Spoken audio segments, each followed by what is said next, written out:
Are you searching for the best in online black radio?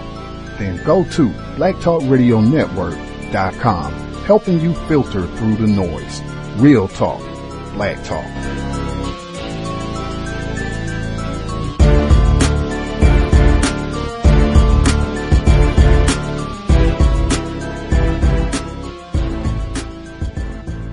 The internet is full of half-truths and all-out lies. We've all seen them, and many people on social media complaining about it.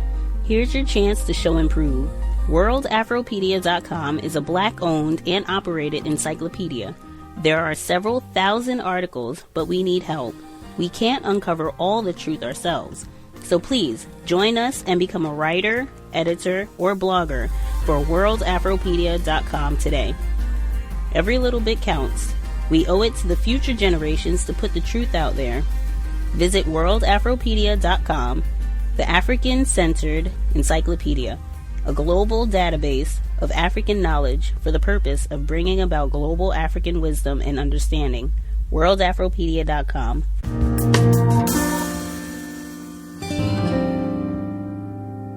The Federal Department of Health and Human Services has issued a new rule that governs discrimination in healthcare. It gives healthcare providers more leeway to refuse to provide services like abortion, sterilization, or assisted suicide. All they need to do is cite a religious or conscience objection.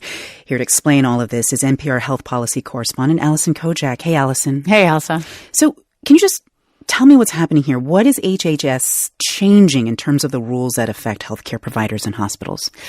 So the rule is really a statement of priorities for HHS, and particularly for its Office for Civil Rights. It shows that the agency's, focused on protecting the religious convictions of healthcare providers and anyone who works in a healthcare setting, in fact. And it's protecting those perhaps over the rights of patients to get the care they want and need. Doctors, nurses already had the right in most cases to refuse to participate in abortions and other procedures. Mm-hmm. Here's Roger Severino. He's the head of the Office for Civil Rights. Here's how he describes it. No new law is being made here. What is being done is the provision of enforcement tools for existing conscience and religious freedom protections in healthcare. Why are they doing this now then? So I think there are really two answers to that question. Number one is sort of immediate. Today is National Prayer Day, and this morning the president was able to announce these new rules at the National Prayer Breakfast. Just today we finalized new protections of conscience rights for physicians, pharmacists, nurses, teachers, students, and faith-based charities. And also the 2020 election campaign is heating up, and the president has a very strong following among religious conservatives. So This plays well with those voters who are opposed to birth control, abortions, and some other types of medical care. Can you explain the impact you think this will have on patients? Like, say, I want to get birth control. I live in a rural town, but the only doctor in town has moral or religious objections to contraception. What do I do? Do I have any legal recourse if he or she refuses? Yeah, no, this rule actually gives that person, the pharmacist, the doctor, more protections to refuse care. And it isn't just the doctor, it's almost anyone who works in a healthcare setting. So if you cannot get birth control at your pharmacy or through your doctor's office, you may have to travel, who knows, for hours if it's a rural area. What this rule does, it says not only do you have no recourse, but the doctor or pharmacist could have recourse themselves if their employer required them to provide that contraception. But this isn't just about birth control or abortion, right? What are the other healthcare services that this rules change could affect? It could go pretty far. It could extend to in vitro fertilization or other fertility treatments. It could affect end-of-life care. So imagine I have a stroke and I'm taken to a Catholic hospital. Mm-hmm. If the physicians determine that I won't recover, the hospital still could refuse to allow my family to remove life support, even if I had an advance directive, a living will that said I didn't want it. And right now, religious hospitals are a major subset of the healthcare industry, and they're very concentrated in some areas. So in some cases, patients won't always have a choice. That's NPR health policy correspondent Allison Kojak. Thanks, Allison. Thanks, Elsa. Yeah, I work about 32 jobs over the course of a week. I think it's interesting I got 32 jobs, and most niggas say they can't find one. Niggas. With surprisingly good job numbers this morning, unemployment has fallen to the lowest level in almost 50 years. Employers added 263,000 new jobs last month. That's more than analysts had been expecting, and it's another sign that the U.S. economy keeps moving along after almost a decade of economic growth. NPR economics correspondent Scott Horsley is with us this morning. Hi, Scott. Good to be with you, Rachel. Pretty encouraging jobs numbers here. What do they tell us? Well, there's certainly no slowdown in the labor market. In fact, the pace of hiring is accelerating. In the first 3 months of 2019, we saw average monthly job gains of about 180,000. This is obviously well above that. We also saw a modest revision in February's jobs number, which had been sort of the low point in the year. So even though, as you say, the economic expansion is about to begin its second decade, it shows no signs of slowing down. What about wages? That strong job market is helping to push wages up? That's right. Wages rose at an average of 3.2% over the last year. That's about the pace they've been climbing in recent months. And one thing that's encouraging is the strongest wage gains have come at the bottom of the income ladder. That's partly because of cities and states that have raised their minimum wage, but it's also because employers are having to compete for labor. And we're kind of in a sweet spot right now because workers are getting more money in their pockets, but wages are not going up so fast that inflation becomes a big concern. Federal Reserve Chairman Jerome Powell addressed that this week and said he sees more room for the growth to continue. For a long time now, there have been anecdotal reports of labor shortages and difficulty in finding skilled labor and that kind of thing. Nonetheless, you have very strong job creation and you have wages moving up at a rate that is appropriate but not at all signaling any overheating at all. One thing that's helping is workers are becoming more productive. We got a report yesterday showing strong productivity gains in the first quarter, and that means employers can keep their cost in check even as they're paying their workers a little bit more. And what about that unemployment number, 3.6%? That is the lowest we have seen since 1969. What does that tell us? Yeah, that's a great bumper sticker.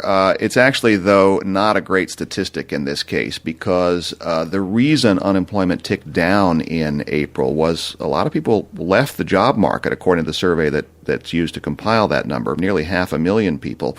Now, that's in contrast to the pattern we've been seeing in recent months when a lot of people were coming off the sidelines and looking for work because the job market's been so strong. And it's that trend we want to continue if we want to keep this expansion going. We want to certainly keep an eye on that labor force participation number. It can bounce around a little bit, and it may be noisy. We want to see participation increasing. In April, though, it went the other direction. Any other weak spots in this report? Manufacturing employment was kind of weak. Factories added only 4,000 jobs last month, and revised figures for March show flat hiring in factories. For much of the last year, we saw manufacturing growing at about 22,000 jobs per month. So that does appear to be slowing down. That's consistent with some other indicators we've seen about manufacturing. The factory sector is still growing, just not as fast as it was last year. We're also seeing continued job losses in the retail sector. We lost 12,000 retail jobs last month, but we gained 11,000 jobs in warehousing and transportation. So you see right there the shift to e-commerce. On the whole, though, a pretty strong report. Good gains in business, healthcare, and construction. NPR's chief economic correspondent, Scott Horsley. Thanks, Scott. You're welcome. A Nazi flag, an interracial relationship, and a police officer fired. A lawsuit claims it happened in a small Georgia town. Channel 2's Dave Huddleston talked to the black police officer who says he was fired for dating a fellow officer who was white. It's an unusual case for 2019. Karan Robinson says going public with his relationship caused his life to quickly spin out of control. Extremely depressing. That was the lowest point I'd ever been in my entire life. Karan Robinson says all he ever wanted was to be a drug cop. He got the chance in the small town of Darien, Georgia, near Savannah. So I jumped in at both feet. He quickly moved up the ranks, becoming a full-time drug investigator. He made a major drug bust. That was the best day of my life. But Karan says his life quickly fell apart when he and a white woman went public with their secret romance. It was one day, I'm the best thing since sliced bread, and the next day, I can't walk and chew bubblegum. Like, I can't do anything right. And he says there were other signals he ignored, like the Nazi flag that hung for years in the Darien Police Department. I totally blocked the flag out. It had been there for so long. Karan says the trouble began when the chief suspended him for going to Atlanta with his girlfriend in his police car. He was suspended again for working with the sheriff's office. The chief demoted him to a patrol officer. Karan says he almost had a nervous breakdown. I'd go home, I'd cry, I'd be mad, I'd be depressed. A lieutenant told Karan that he and his girlfriend couldn't work off-duty security at this restaurant. He said the staff no longer felt comfortable around them. Immediately, I know what it is. I mean, the chief, wife's worked there. During a deposition, the chief, in an unrelated incident, admitted to saying when he found out his own daughter was, quote, dating a black boy, I became so physically ill, I vomited. Karan says the chief created a paper trail to fire him, ultimately for failing to notify dispatch at the start and end of his shift. I mean, it wasn't even anything anybody had heard of. Katie Mitchell is Karan's attorney. Each of the witnesses that were deposed, there was not a single officer, whether a party, whether for the Darien Police Department or from another agency, that had ever even heard of another officer being terminated for policy infractions such as failing to notify dispatch. Karan is suing the city of Darien and the police department leadership for race discrimination. Not that just that the chief sees me as less than, the whole city sees me as less than. The council, the mayor, the city manager, you all see me as not worth it. Not just me, all black people. We reached out to Chief Donnie Howard and the others being sued. Their attorney emailed us they don't comment on pending lawsuits. Karan says filing a lawsuit against the police brotherhood is something cops don't do, but he says what they did to him was unforgivable. It's my fight, and I'm going to fight it all the way to the end. And Karan's fight will move forward in court. Less than 2 weeks ago, a judge ruled the chief and a former co-worker do not have immunity. So that's shaping up to be an interesting situation there once they go to court. Of course, the stress of this entire situation, you can understand that, but it also ended that relationship. It sure did. Soon after they went public with that romance and the situations that transpired, that relationship broke up right after he was fired. All right. So he's waiting for his day in court. Yes. Dave, thank you. Context of White Supremacy. When I saw that report, I was reminded of Pamela Evans Harris, the late. She is missed greatly. Feverish black male. Feverish black males. Anyway, Pam is missed. Context of White Supremacy, Gus T Renegade, and for another broadcast, hopefully to share constructive information on the system of white supremacy. Today's date, Friday, Friday, May 3rd, 2019. So I have been told. Wow, it has been quite a spring, quite a 2019. This is our weekly forum, Neutralizing Workplace Racism. If you have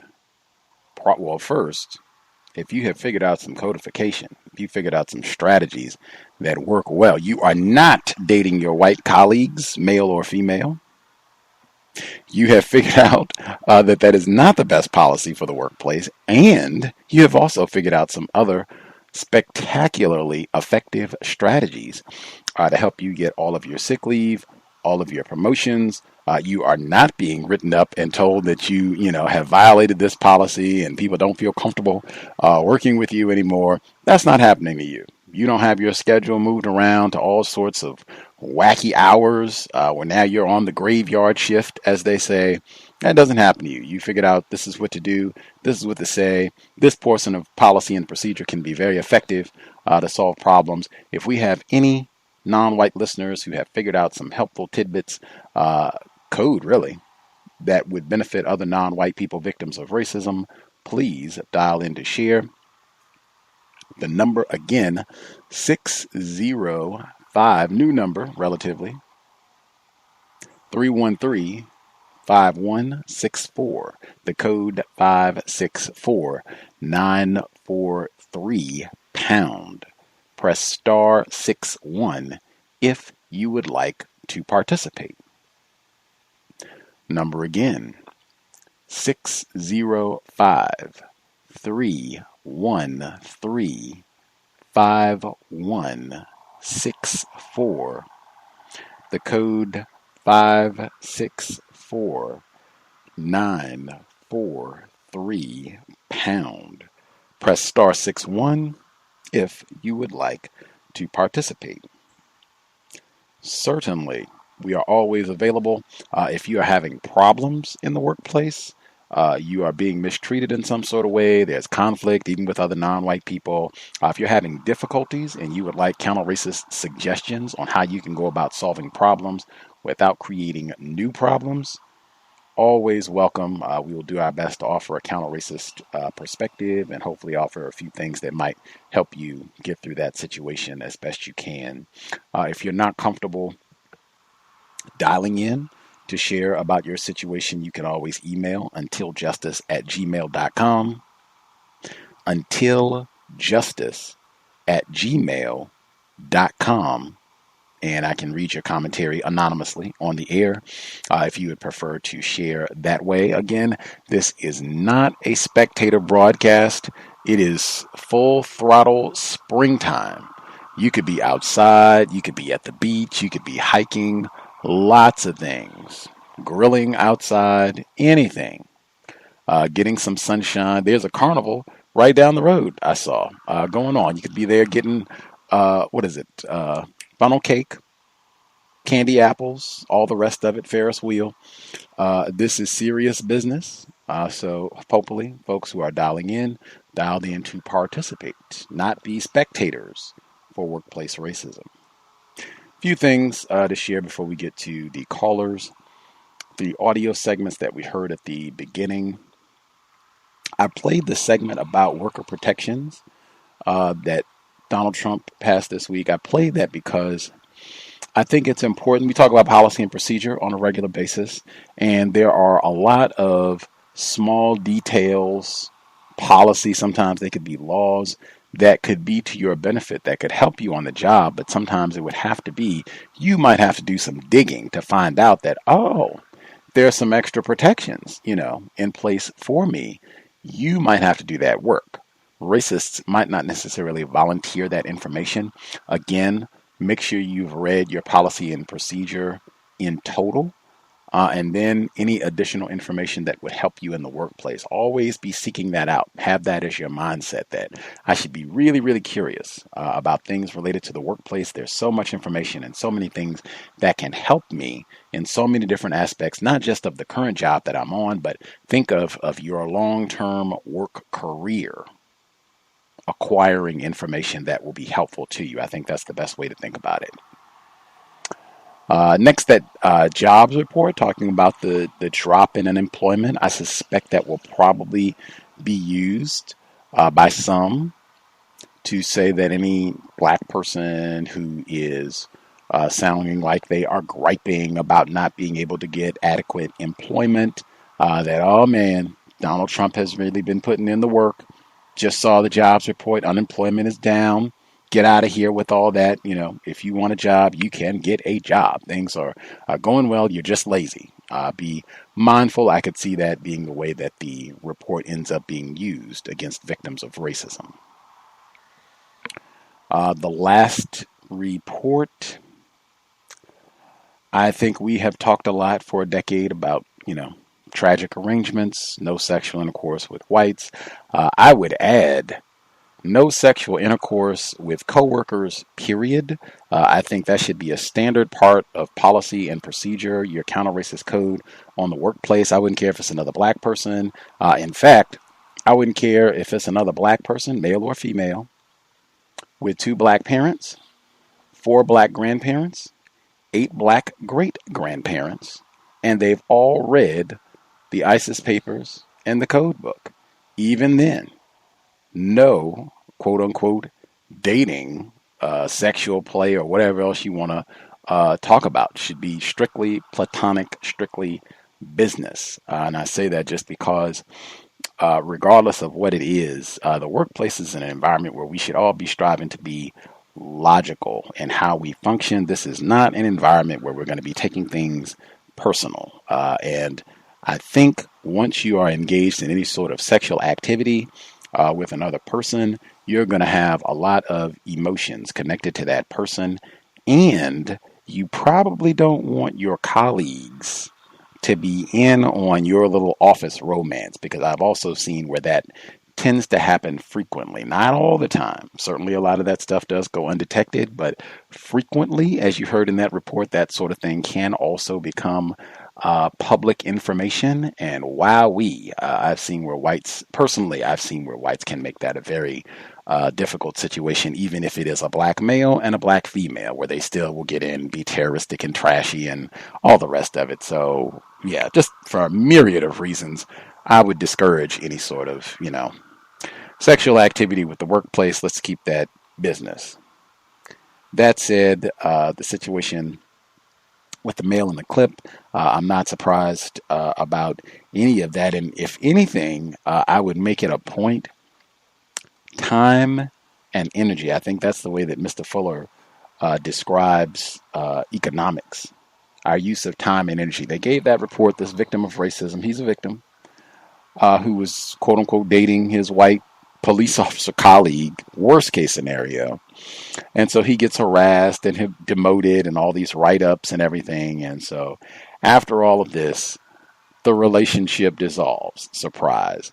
Time and energy. Now you go through all of this, a lawsuit. This has been going on for all of the stress. They talked about that at the end of the segment, the stress with all of this. Now, is that really worth it to pursue this colleague, for however long you all were a thing, and all of this is in terms of time and energy. And I think that's the way that, just according to counter-racist logic, none of us has an infinite amount of time.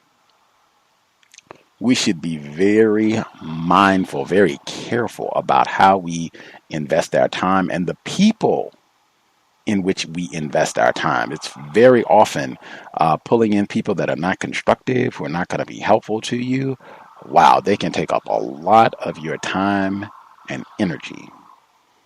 Something to be mindful of, and I think there should be a strict no dating policy in the workplace. And in fact, sometimes that's in the policy and procedure. We've heard from some folks where that is a part of the policy and procedure in their workplace. Continuing. So as I said yesterday, after 17 months of being a flood victim, Gus T returned to my previous residence this week. Man, what to say? Still trying to get, acclimated and all of that. 17 months. So in the process of moving back this week and trying to move out of the temporary flood residence, there's a black property manager, surprisingly, of the previous residence where I've been staying the past 17 months. And we're doing the walkover of the facility, make sure everything is, in great condition. I haven't damaged the property. And so we're talking, okay, it's been great having you here. Have you liked it? Blah, blah, blah. And, isn't that crazy? You were only supposed to be here for a couple months and it's been 7. Anyway, so we're supposed to be doing the walkthrough to make sure that there's been no damage. And somehow we veered this, as I've said, this generally happens. Once the microphone goes off, we're not on the air. Any black person, if I'm talking to a C.O.W.S listener or just any random black person that I bump into, and I don't have to bring up racism, I don't have to tell them about the cows, nothing. We can be talking about, Funyuns, anything, the carnival, funnel cake, anything. 5 minutes, workplace racism is going to come up. We're supposed to be talking about, okay, so you've been in the apartment, blah, blah, blah, let's check out the bathroom. We got this new white woman that I'm working with. And I said, here, I knew as soon as he brought it up, I knew workplace racism. Let's hear it. He says, we got this new white woman. She called him. That's what it was. We were doing the walkthrough and she called him on the phone while we were doing this. And so after he hung up, he said, you know who that was? Oh, white woman, gosh. And he says, she's only been here a few months, which she has. He had been there the whole time. From the time I moved in, she just arrived months ago. He says, she's been here a few months. I'm training her on how to work at this facility. And now all of a sudden, she's trying to sabotage me. I'm workplace racism, Fridays, 8 p.m. Eastern, 5 p.m. Pacific. Because I've been doing this job for 13 years. I know how to property manage. I've been doing this. And you're going to come in here and I try to give you a little bit of knowledge to help you out. And now you're going to be trying to go behind me and rat on me and tell on me to these people. Like, are you serious? You only been here? And I said, You don't say. I believe it. I believe it. He said, he stomped away and he went to check on something else. He took a deep sigh and he came back. And he said, I'm going to protect myself. I don't even want this job. I'm trying to get out of this job as soon as I can, but I'm not going to tell you everything. Of course, I'm going to save information so that I can protect myself. Just have to deal with you coming in here and being all stressful and trying to ruin my situation and think you're going to take over. Like, you got to be joking. Workplace racism, 8 p.m. Eastern, 5 p.m. Pacific, every Friday. And the same way that report about the black male who tragic arrangement and all the stress that he endured, within about 10 minutes into the conversation. So we veer into the workplace racism, all the problems that she's causing him.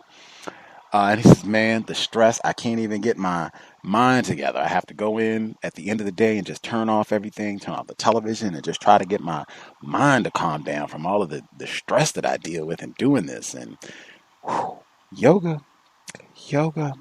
was telling him, do some yoga, meditation.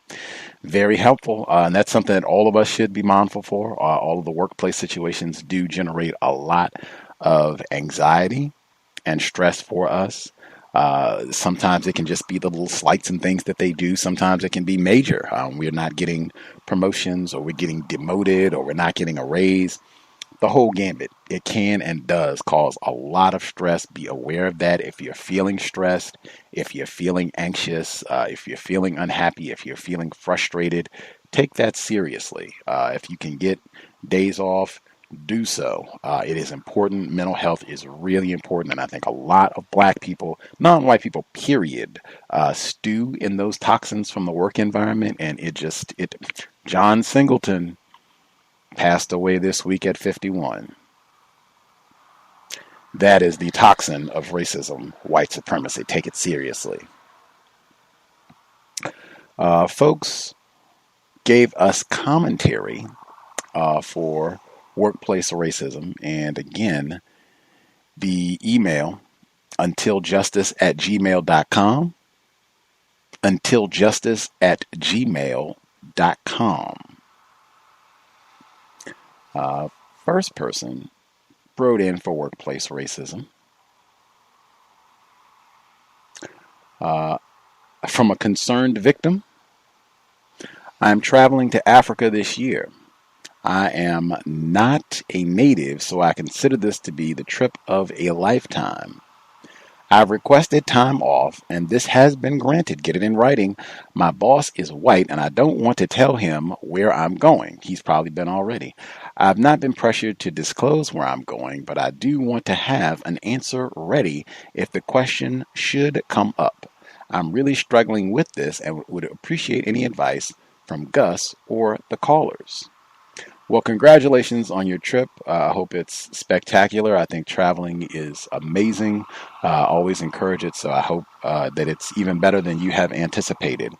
I'm a fan of disclosing as little as possible to colleagues. I think we've had a number of examples where listeners have talked to us about how white people on the job found out that they were taking a vacation. I think we had one person, they were going to Japan.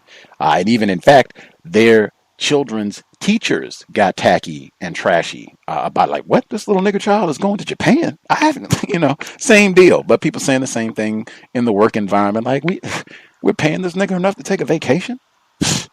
We got to find something. Let's get a write-up. He was late last week, buddy. Let's get some write-ups going. This is ridiculous. That's what I've seen. So I wouldn't want to, and particularly you're going to the continent. I mean, my goodness. It would be one thing if you were taking a trip to another county, but you're going to another continent? Come on. I wouldn't tell them anything about it. I don't know how long your trip is going to be. If this is like a massive thing where you're going to be gone for like weeks or a month or months or what have you. But I would just say I'm taking some time off. I'm going to be spending some time with family or whatever. But I would be as vague as possible.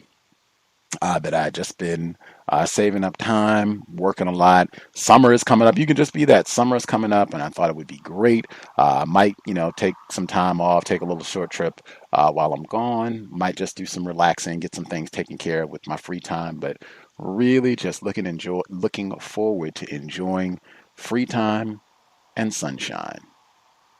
In fact, you could just say that last sentence. I'm looking forward to enjoying free time and sunshine. And leave it at that. I don't know how long it's going to be. If it's like I said, 2 weeks, 3 weeks, whatever. But I mean, whatever the duration, I think that would work. If they ask a lot more questions, I haven't planned the whole thing out yet. I might take a day trip, do an Airbnb. Nothing is definitive at this point, but I know one thing's for certain: free time, sunshine. Make that your refrain so that, well, right on, great, blah, blah, blah, and, just leave it at that. But I definitely would not tell them that you're going to the continent, because I think it would be some retribution. If other folks have, other suggestion or recommendation, let me know. I would make sure also that you're not on social media, or at least that you're not, friends with them, and you're not like talking about and posting pictures and such on your social media. I would refrain from that as well, because they are very, very nosy. And I would make sure to try not to do any prepping about the trip on the job, or pulling up things, doing any searching on their computer about it. Again, very nosy. And I think that would work too, as long as you don't. I probably wouldn't tell anybody unless you had like a non-white person there that you had a great rapport with, and, you trust, like, oh yeah, they're not going to go back and blab. But I mean, it would have to be a lot of trust there. I just wouldn't tell anyone. White people, non-white people, and then I know I protected myself as best I can, and then I just go enjoy my trip. Untiljustice@gmail.com. Let's see. Next person. Black female.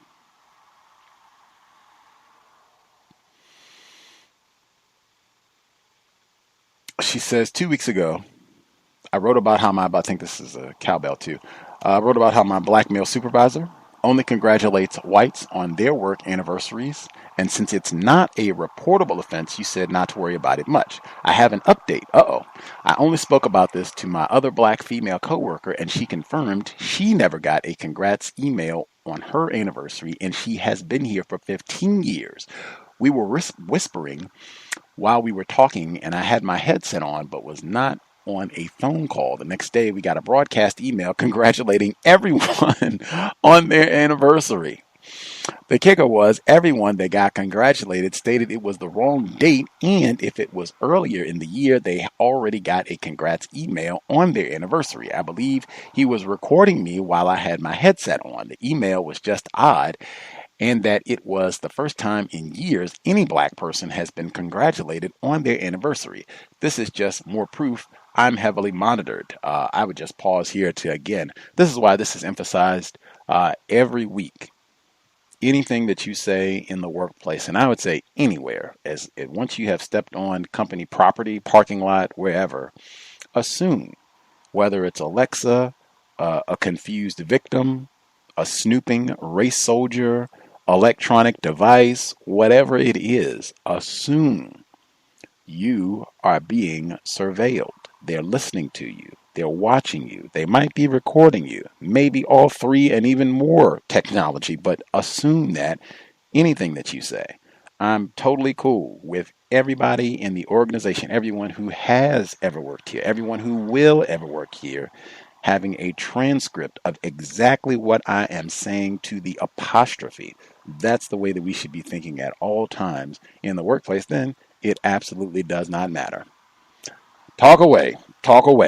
and that trains you just to be disciplined. If I'm not willing to have that be the case, then I'm just not going to talk about this. But the anniversary situation, hey, if it's true, I don't really see what the issue is. The person wasn't presenting it. The victim who wrote this wasn't presenting it as though the main issue they were presenting was that they were being monitored, which we already know. And yes, next. My white female manager, who is married to a black male, could not stop terrorizing me this week. The file room lady needed help with her files, so I helped her with simply putting everything back. My female manager came up to me and handed me a stack of paperwork that I needed to put back in their files. Let me see. Lost my place. Let me find it back again. Wow. Screen, there we go. Okay.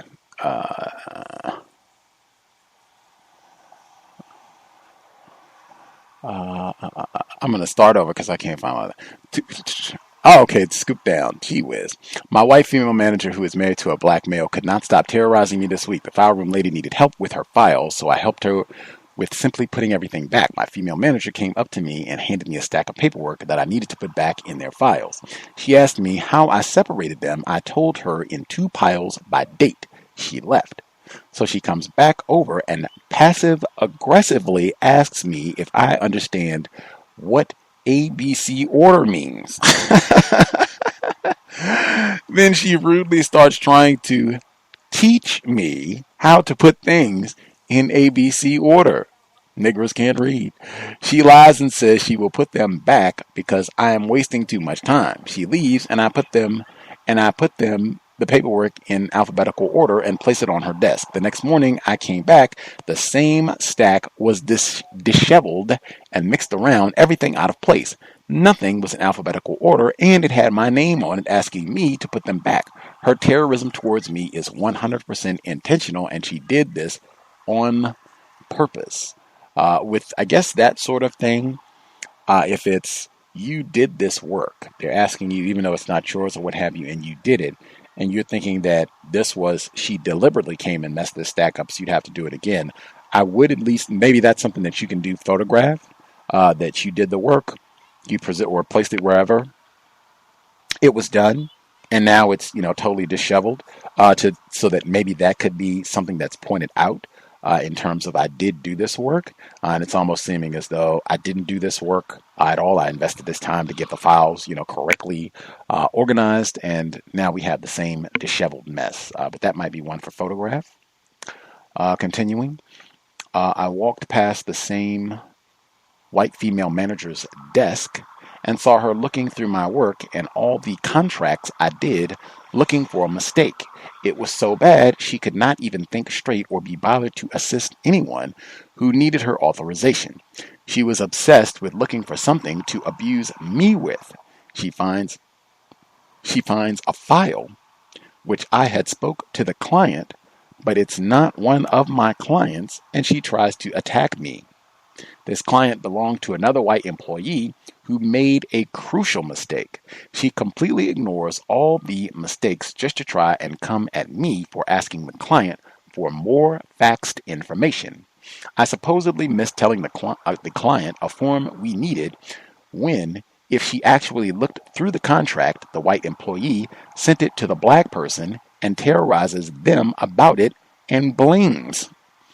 I actually overheard her speaking to the black female about it, and the black female was extremely confused. It was as if she tried to convince the black female she was the problem. For these sort of situations, again, I would emphasize making sure you stay calm, especially if you know. Now, this white woman, this is what she does. Every day of the week, the sun cannot set without her using her last ounce of strength to find something that she can chastise and admonish me for. You messed this up. You forgot to put the period on the last sentence here. The water is not wet enough. Anything to, fuss and upbraid me about. So I'm already going to be prepared for that. And if it's something where she's made an error, I'm going to make sure I especially have my emotions under control.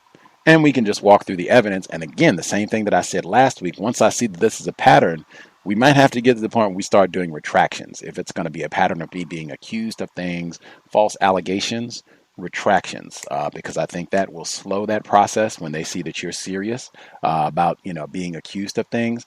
Let's have due process and see if that's true. And if it's not, well, let's have a retraction. And it might come to there having to be a written retraction. False allegations are serious. Lastly, she says, my last issue has to do with PTO time. That's policy and procedure. See, the work day is 7.5 hours, including lunch. When we request PTO, we have to put in for 7.5 hours. If it's a half day, it should be 3.75 hours. Every single time I put in for PTO, I am told I did it wrong and need to redo it. I looked at my paperwork logs and can confirm I have to at least delete and redo the hours at least twice for the same day I request hours off. The black male supervisor is the one that reviews the PTO hours, and it never fails. He heavily watches my time. It was only a few days ago I noticed something was wrong. When I would put in for PTO, there would be, on average, instead of 7.5 hours total for the day, it would be 8.5. He never corrects it, although he will have me delete and redo my request at least 2 times for the days I requested, claiming I did something wrong. There was a period of time where I had to leave work early for medical reasons, and he would put in the time for me, and it would equal 7.5 total hours for the day. Since I have worked here, I have made quite a few complaints on how the PTO accumulation is calculated because I never have enough PTO for anything. Since I have worked here, I have lost so much time due to the overages in requesting a PTO, and no one is fixing it. Hopefully I'm explaining this correctly and clearly, but this also is very intentional on their part. When he himself puts the request in on my behalf, he does it correctly, but when I do it, he makes sure to never correct it, only to terrorize me about it while making sure I waste my PTO hours.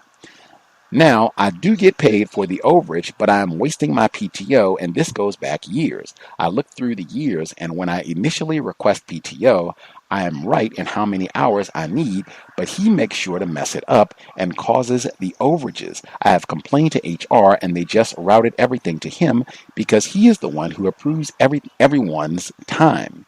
Even when he is off, he will call me and do the same, terrorize me about requesting the PTO. The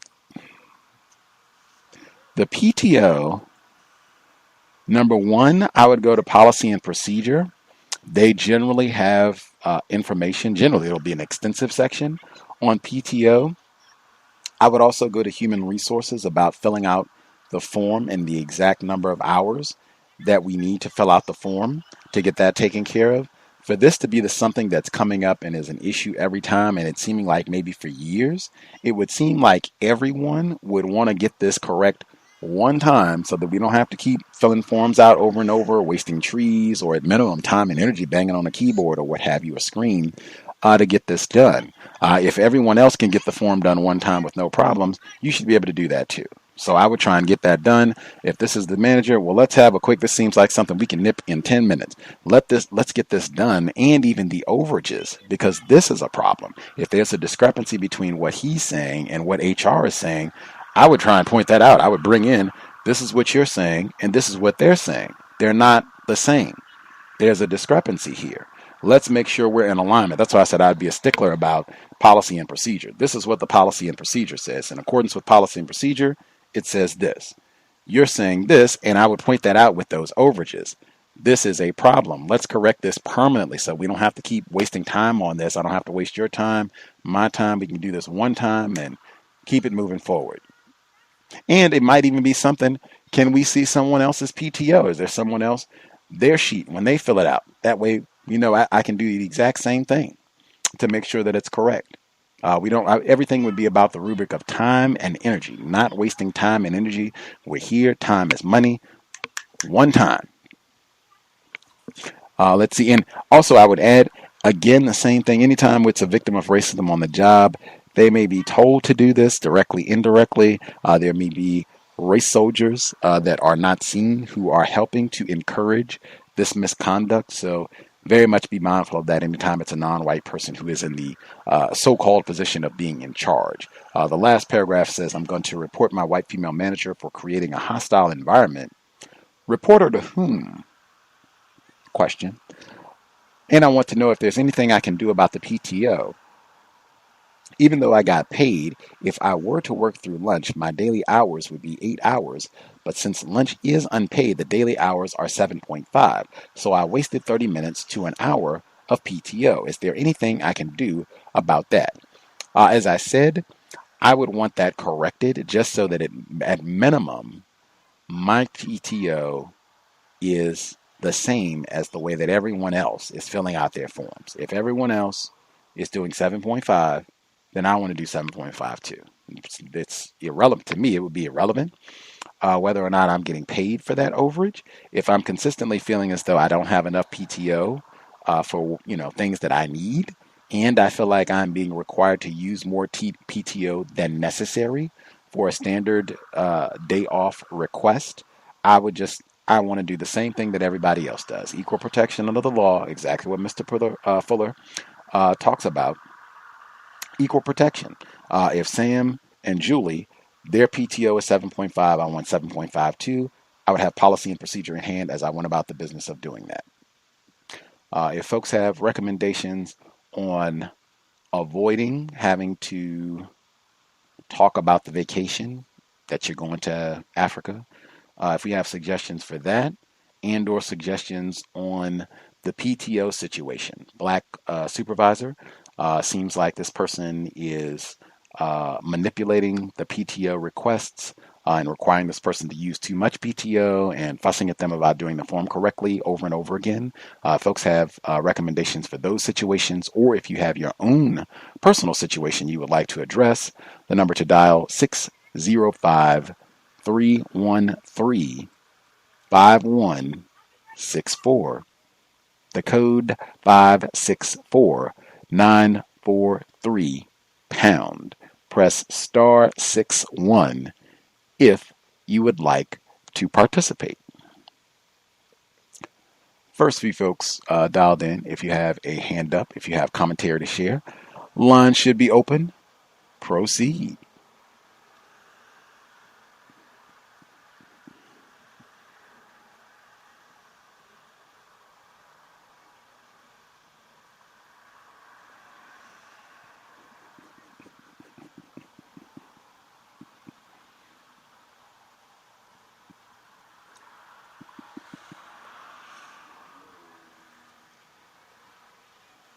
The folks that dialed in are spectating. Now, again, to have folks, even if it was 2 people, I would be a little suspicious, but to have quite a few folks just hanging out and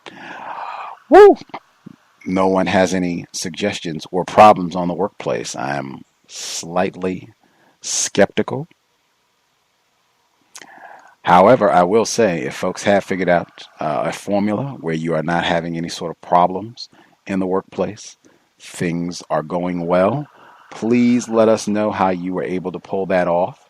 You can dial in and share an update, and you can certainly invest. Racism-notes.blogspot.com. Racism-notes.blogspot.com. Listener-supported counter-racism. Listener-supported counter-racist radio. Again, if you have got to that glorious position where you do not have any workplace problems or issues, things are spectacular. They don't mess up your workplace schedule. You come in where you've been working 8 to 5 and you come in and tell you that you have now been switched and you're going to be working 11 p.m. to 7 a.m. That never happens to you. Or we moved your desk. You used to be on the 35th floor. Now you're going to be on basement level 6. Spectacular. We would appreciate a few tidbits on exactly how you were able to accomplish that. If folks also are able to think of any suggestions, if you are taking a vacation and don't want to tell folks that you work with where you're going, suggestions would be great there, as well as the PTO situation where there seems to be a discrepancy. If we have folks who have suggestions, familiarity with those situations, certainly appreciated. Do not be a spectator. Let's see, while folks are taking a few moments, and I guess also it'd be good if we have folks who have suggestions if you are being sabotaged, because we've heard that from a number of folks. You're in a workplace situation and there's a new white hire and you are being sabotaged in any way, shape, form. That is always appreciated. If people have figured out any suggestions, things that are helpful in dealing with that, because that is so cliche in the system to have some white person come in, you have to train them, and then they get promoted above you and get to stomp on and mistreat you as they're moving up the ladder.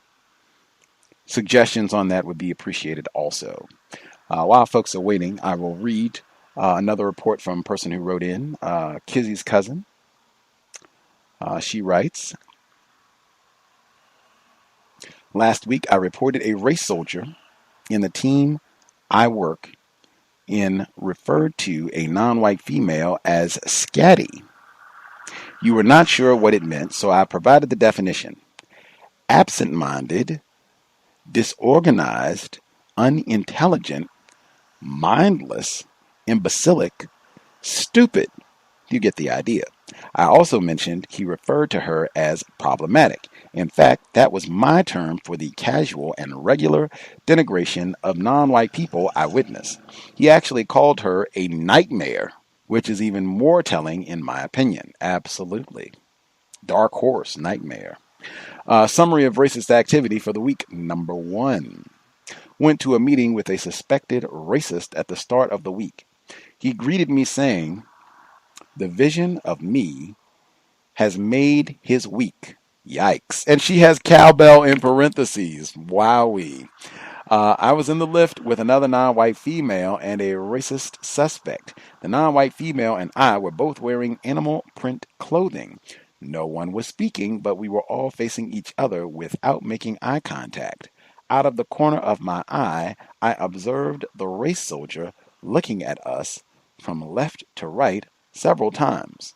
Apparently, the sight of two non-white females in animal print got the better of him, so he had to comment at how wonderful we both looked at how he admired the prints.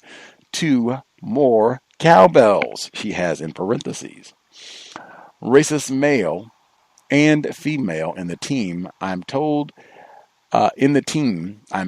in told me how lovely I looked twice this week. Each attempted manipulation. Trifling and tacky. Again, I will say I'm not a fan of wearing anything that stands out in the workplace for that reason exactly. I feel like regardless of how lovely you look, it's still a system of racism, white supremacy, and it will invite terrorism from racists. That's been my observation and experience. I would be very muted, conservative, as they say, with attire in the workplace. And even then, that would be my suggestion. Males and females, workplace, very subdued wardrobe. Number 2, a non-white female told me she was job hunting as her temporary contract is about to end. There was a vacancy at the company that she's planning to apply for. I offered to help her. I went back to the desk. I've been allocated, right on, and checked the timeline for the position as I'm about to go on leave. I tried to send her an email, but couldn't see her name in the email system, so I went to tell her allocated desk to speak to her. I told her I could not see her email address. She told me that her name had been spelt incorrectly and that she had trouble getting it changed. She has been working for the organization for the best part of a year, but her manager has not seen the need to resolve the situation, which is very telling, particularly as her contract has been terminated before she gains any permanent employment rights. I've also witnessed the racist female manager mistreat her on more than one occasion, once for having a conversation with me. Apparently her non-white slave was not working hard enough. Terroristic. Right on for helping out other non-white black people in the workplace, or victims of racism. Right on for helping them out in the workplace. But that's it seems like a standard operating procedure in terms of the lack of regard for correctly naming non-white people. That's why you end up with all these tacky nicknames in the workplace and not calling non-white people by their correct title, not calling them sir, ma'am, not calling them by their last name. That's I can only say with that sort of thing, the quicker that you can catch it, because she said she's been there for almost a year, the quicker that you can catch it, make an issue about that immediately. Think same thing that we've said consistently. If people are not saying your name correctly, if you have to correct them 100 times throughout the year, oh well, I will go ahead and get my practice in, because that is super important, and it should be processed as an act of racism every time.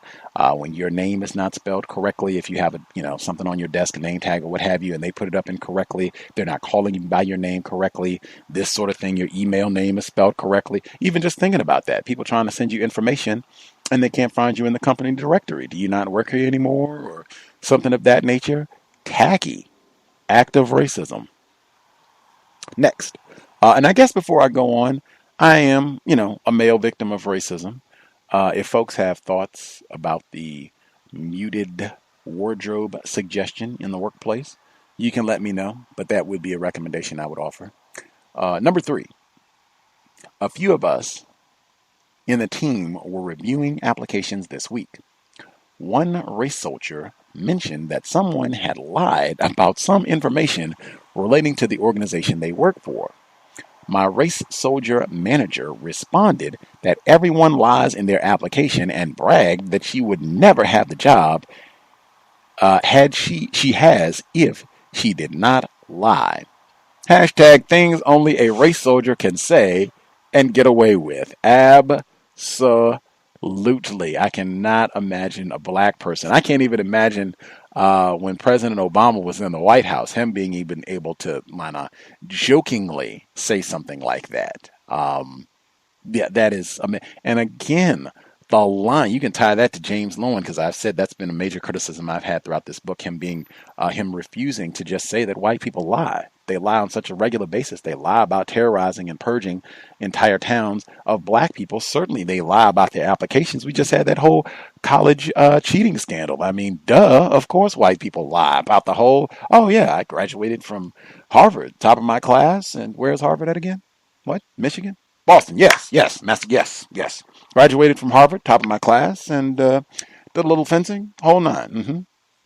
System of racism, white supremacy. Incidentally, that's the sort of thing that I would write down in your workplace journal. You don't have to report it. That's the sort of thing that can just be important 3, 4, 5 years later, even 3 months later. That could be important, and it might even be related to you. It could be a non-white person where there comes, a question about an error on their application, and you can be the one. Hey, remember that conversation that we had back in spring of 2019 where you said that everybody lies on their application, that you in fact said you wouldn't even have your job if you hadn't, what did they say, fudged a little bit on your application. Remember that? Could be helpful. I would put that in your workplace journal, something important. And there can be a lot of situations like that where it's not necessarily that a white person called you a nigger. It's not necessarily that they, said something majorly incorrect or racist or told a racist joke. However, something significant, admitting that, like the caller in Florida, when the white woman said, I love these 2 white chicks so much that if they committed a murder, I would help them cover it up. Now, that's not workplace racism per se, but I would definitely write that down. We got an officer at the courthouse who has said that they would be a willing accomplice in a murder for their 2 coworkers. Like, wow, that's, I'll write that down. Date, time, might even get that person to initial it. Just being listening and taking those sort of things serious in the workplace, because seriously, you can use that sort of thing down the road. It might come up that was said. Check in again. Folks have thoughts, comments, suggestions. Listeners requested if you have a suggestion about whether or not or how you would get out of telling your coworkers that you're taking a vacation. You don't want to tell them where you're going. Suggestions for that. Suggestions how to deal with discrepancies in PTO, where you are being required to give more PTO than what you would need for a typical workday, and it seems to be different than what others are being required to use. And if we have any thoughts or feedback, this is Gus T's counter-racist suggestion for the workplace, that black males and black females avoid or select more conservative attire, put it that way. Not saying that you have to, look drab in the workplace, although wouldn't have a problem with that, but clean. It is acceptable what you're wearing, but this is not anything that's going to call attention to you? What do folks think about that suggestion for the workplace? Folks who dialed in with a hand up should be with us.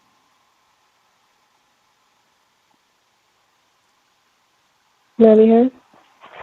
Greetings, Ivy. Greetings, Gus, and greetings to all the callers on the line. I listened to the compensatory call-in, I believe it was. No, it was the book club.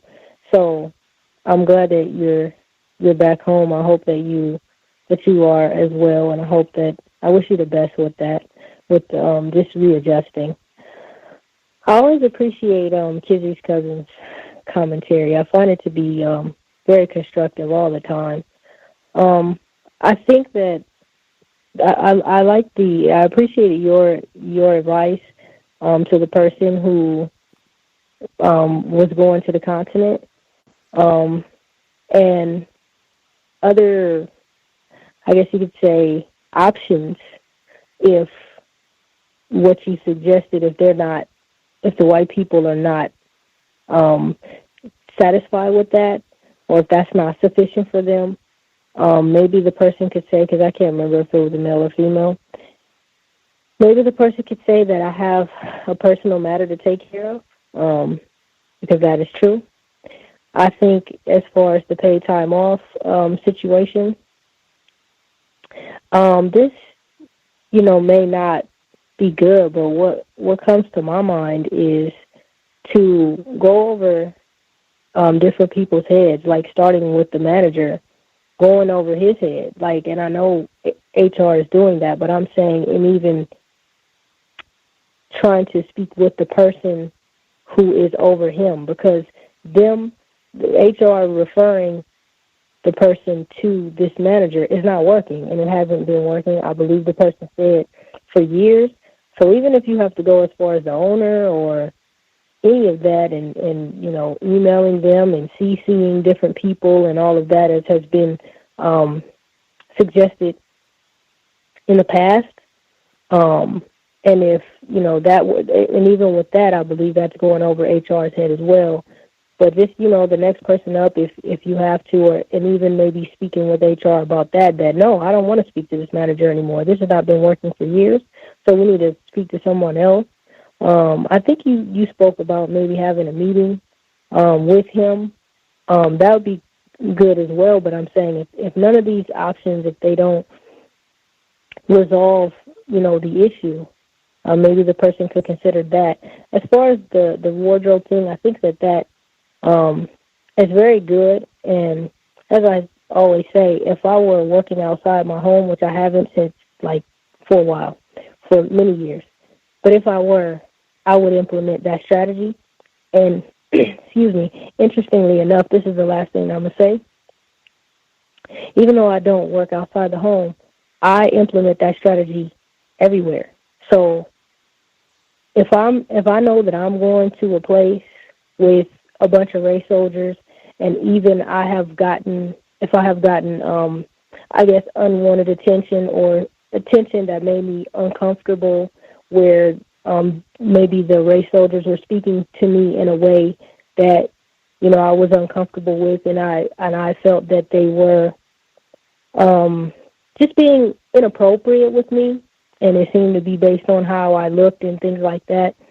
I would never go back to that place in those situations again, and I would even prepare for the future depending on, where I'm going and who's going to be there. And not just my wardrobe, but also my hair, whether or not I will wear earrings, just all types of different things to, how can I put this, to do exactly what you said, to minimize any attention toward me, and really to try to be as ignored as possible. Of course, I want to get what I want to get and get things taken care of, but to where I can be as less of a distraction as possible, because ultimately I see white people as racist. Of course as racist, but as rapists, and especially white males. And so I really try to adjust my wardrobe and hair and everything else to repel them, for lack of words. And that was it. I'll mute my line. Thanks, everyone. Thanks, Gus. Much obliged, Ivy. Great suggestion, I think, for going to the more powerful whites, or even just the more powerful person, period, who I suspect likely would be someone classified as white, to get the problem solved with the PTO. And that can be a strategy that can work for a lot of different situations. Finding the white person who is most powerful can solve that problem in the least amount of time. Also think the wardrobe, in terms of just being mindful. Racism, white supremacy is war being against us, and just being mindful about what that means in all environments, really, not just the workplace. We're talking about workplace racism specifically here, but everywhere we go, really, and how much attention do we want with our clothing.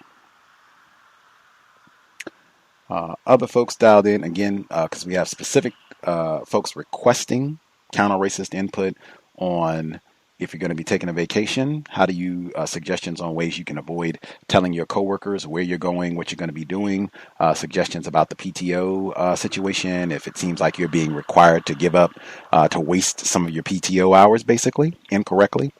And then thoughts on the wardrobe issue, Gus's suggestion that victims of racism have maybe a more subdued wardrobe for the workplace, for males and females.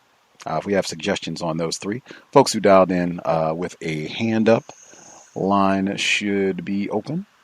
Give out the number one more time, 605-313-5164. The code 564943#. Press *61 if you would like to participate. Other folks, if you have a hand up, thoughts to share. Certainly if we have any folks who have any answers or suggestions for the questions, proceed.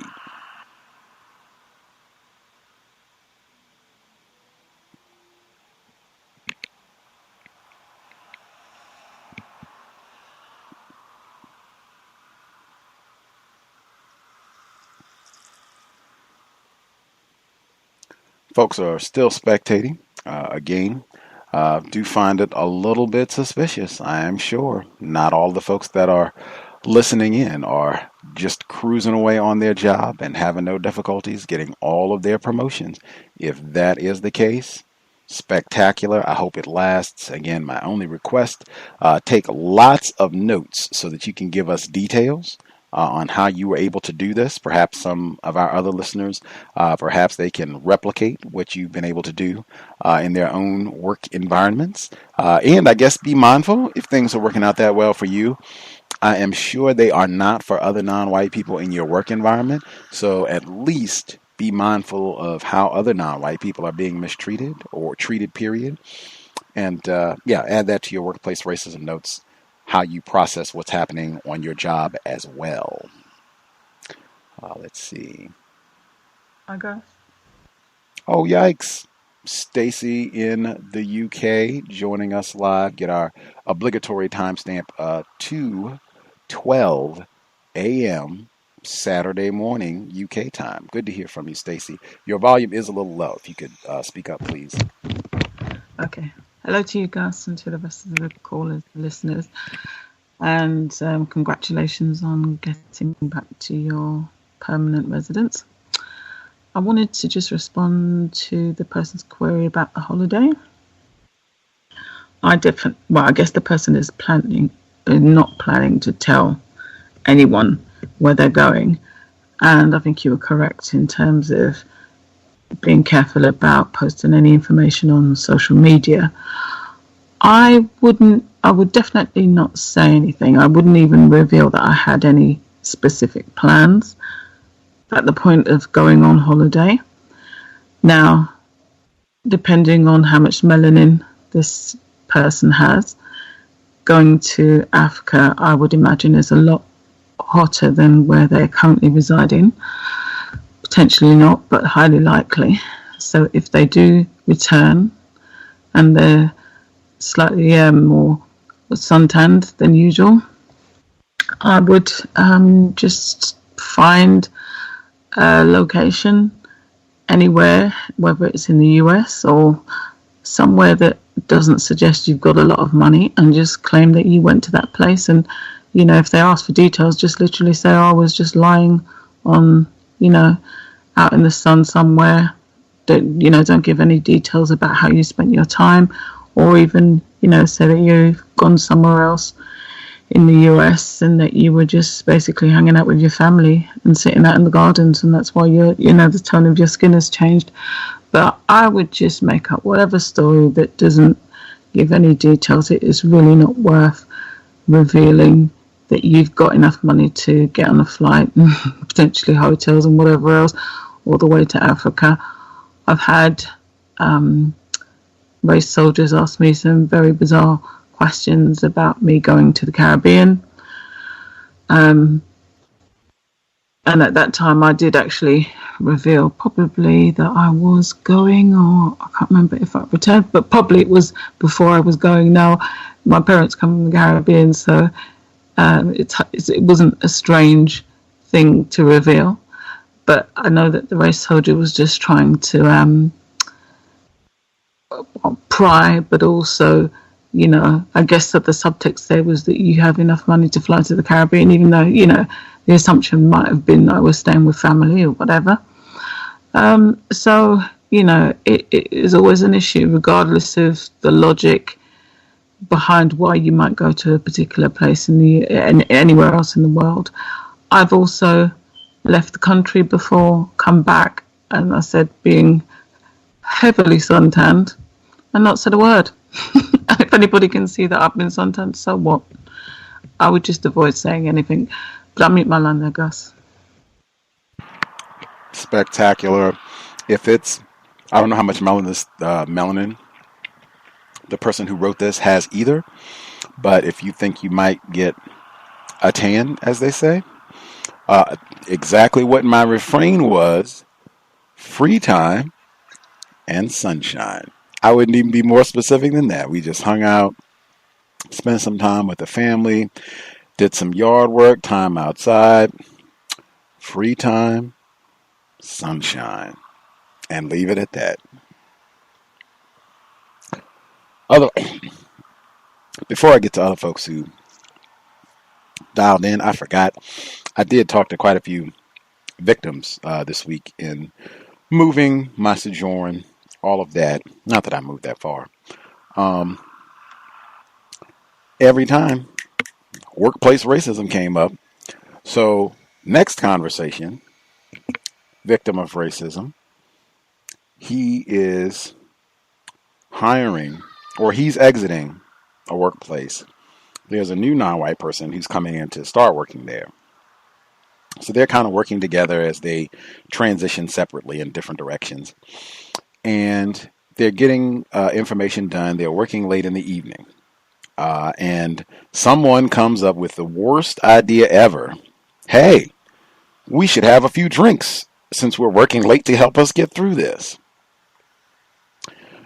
Alcohol never makes things better. Certainly not in the workplace. Long story, they have drinks, get their work done. Unfortunately, the victim of racism whose transition means that they are starting this job and their first official day is the next morning, that victim of racism, you know what happens when you drink too much? Hangover, likely that you could oversleep, and that is exactly what happened. So the previous, or the non-white person who was transitioning out, had to present an alibi, and I compensated her and basically forced her to come in and stay late to help me get this work done. And she's a student also. She's just really tired. So stand up with him to try to do that. But in a lot of different situations, that easily could have been enough to be this is going to be your first and last day.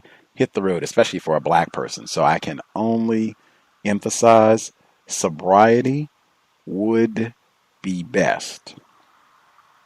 If you are starting a new job, or even if you have a job, you're new on a job, maybe you should reconsider if someone suggests maybe we get a drink the night before you go in on your new job. No thanks. I'm going to be sober. Make sure that I can get up in the morning. Mr. Fuller talked about that. He emphasized that.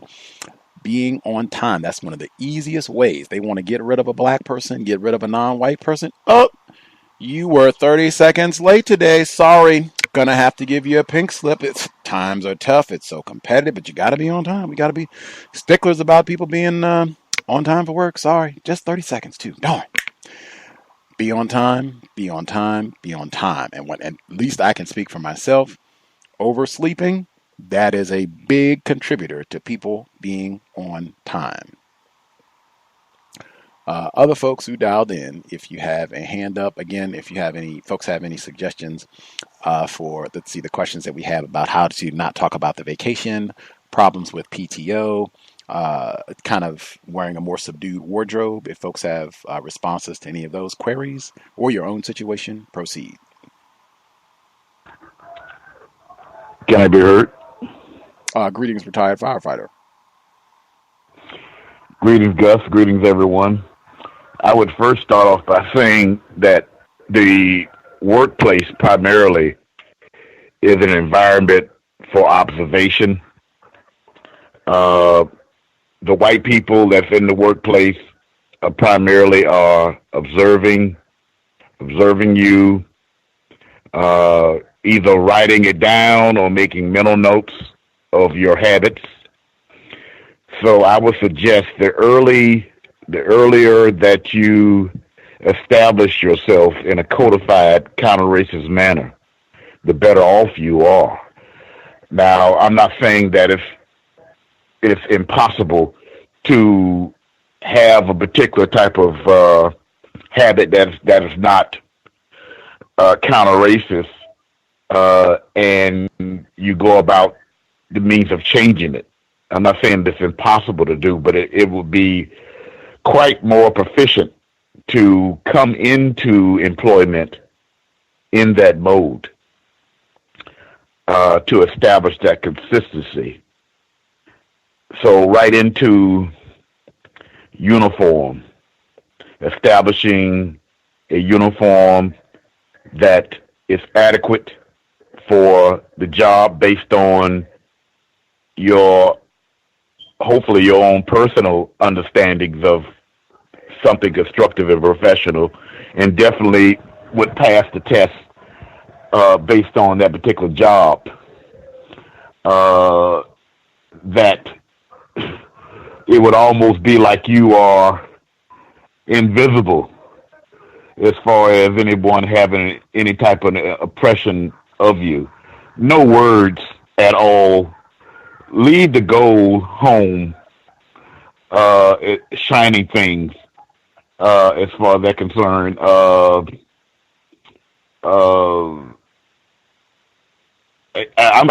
wouldn't even wear a watch, because I mean your phone could tell you your time, as far as they're concerned nowadays. But those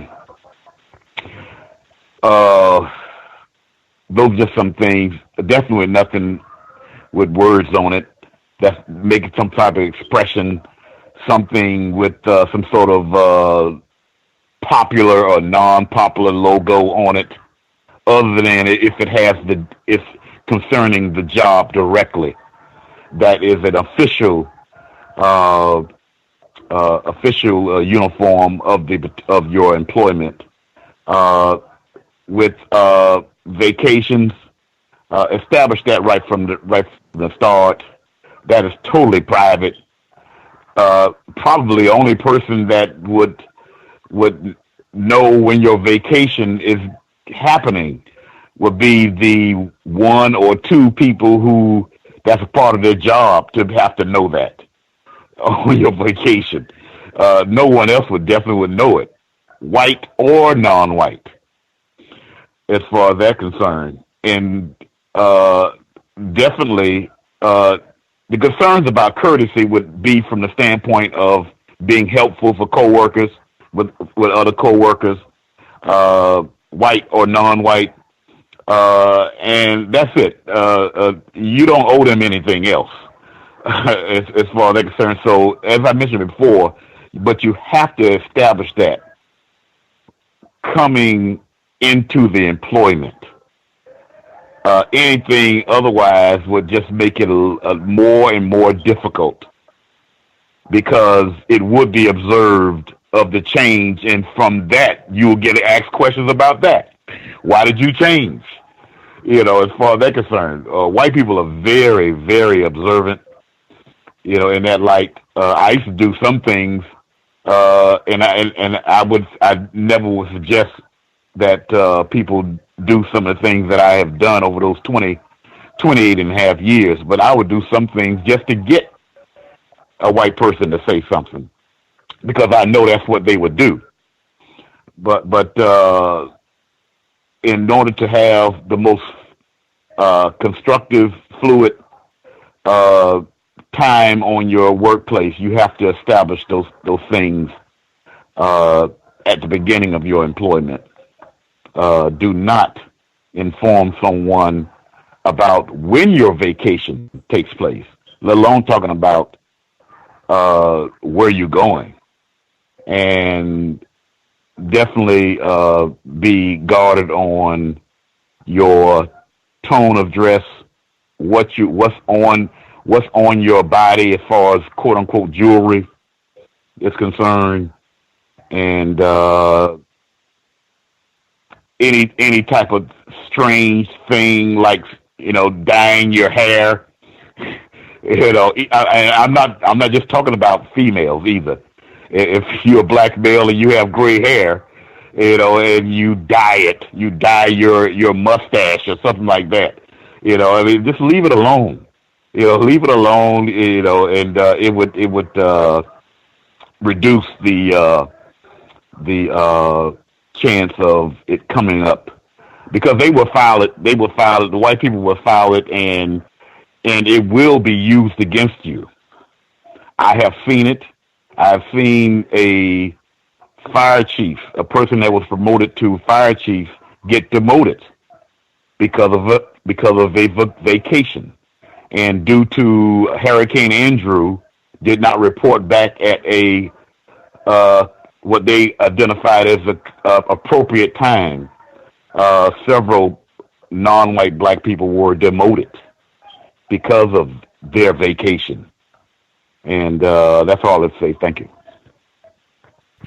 Always find a reason to demote a black person. Much obliged, retired firefighter. With the wardrobe, I certainly appreciate the specifics about, the jewelry and that sort of thing, any sort of items that are going to draw attention to you.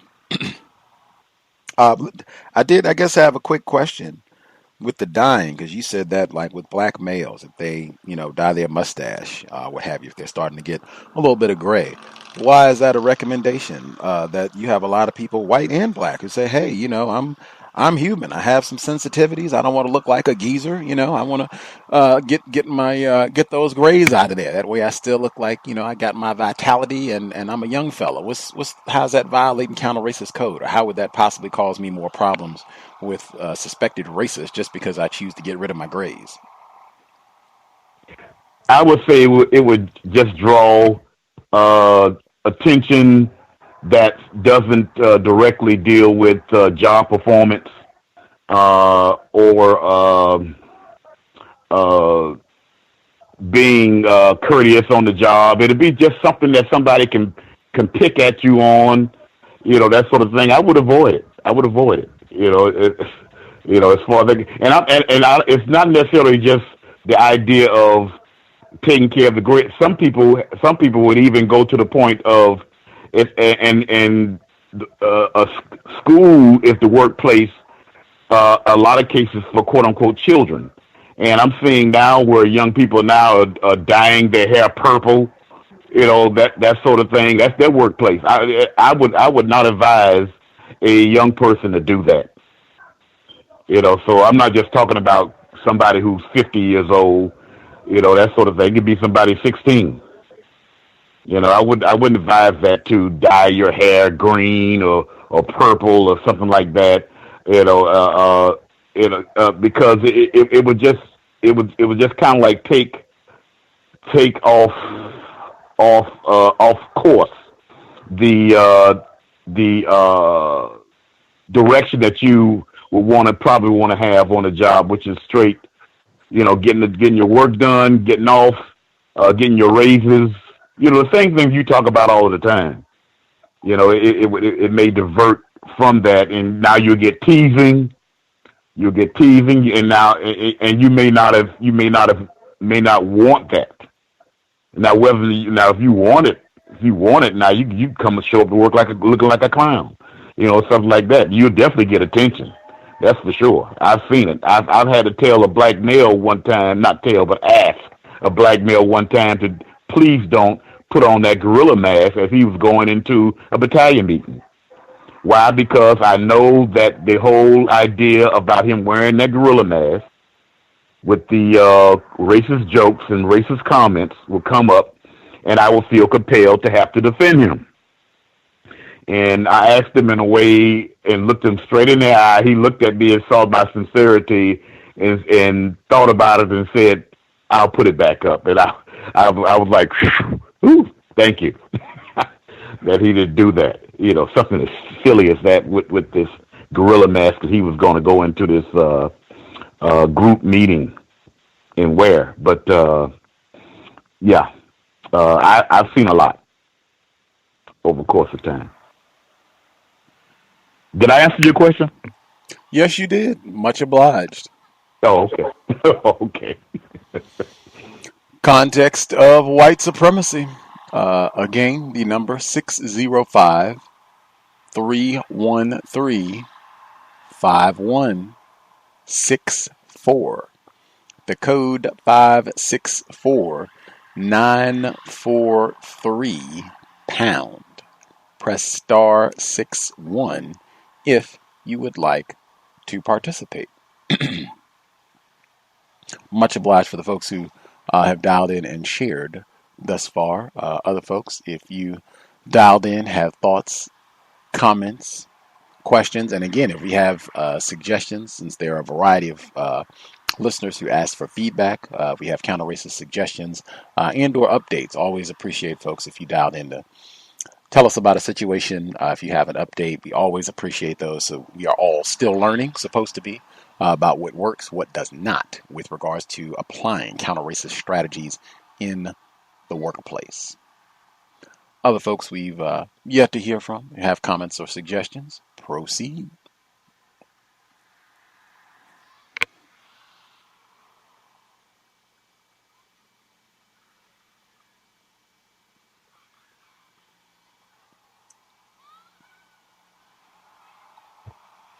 Wow. Can I add on one more thing, Gus?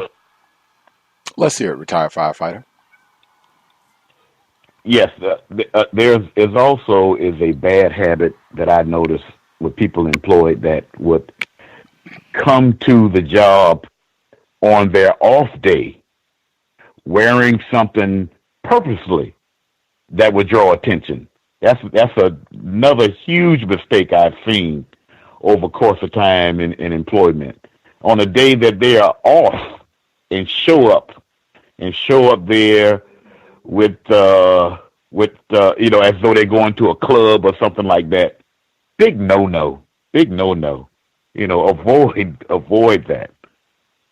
Thank you. Sounds like show-offism. I believe that is what Mr. Fuller has written about and talked about. Certainly avoid that. I can't say I have seen that one a lot. People coming in wearing, I guess, what they're going to go to the club in or whatever, coming in on their day off. I can say I have seen some folks do that, come in to malinger on their off day. Yes, find better ways to invest your time and energy than coming out to hang out on work premises when you are not paid to be there. I don't think that is a good look. And talk about surveillance. I definitely think whites would be paying attention to that big time. Everything, what you're wearing, what you're doing, what are you talking about, why are you here, all of the above. So yeah, I would find someplace else to hang. Go to the library, find some literature to read. Let's see. Irie in Louisiana, did you have suggestion, comment, question that you wanted to share? You should be with us as well. Hi. Hi, everybody. Hi, Gus. I just got on the line. I thought about you today because I taught today and people were kind of looking at what I was wearing. It was school appropriate, but I decided, you know what, I'm tired of getting looks either way. Like, I don't know, what I'm being looked at for, if it's criticism or admiration. And I'm also tired of white women asking me where I got my clothing items from. So I said, Gus is right. I need to get a uniform, and I think I might do something like Janelle Monáe, just a white top with black bottoms. I want to be as boring as possible when these people see me again. And I was going to ask what the suggestions were that were needed. I thought I heard something about braids. About braids? Is that what you said? Braids? Braids. Like somebody said that their hair was, I thought I heard that when I first got on, but I didn't hear the whole sentence. Something about their hairstyle or something? Let's see. We have had queries for how do you avoid telling white people that you're taking a vacation?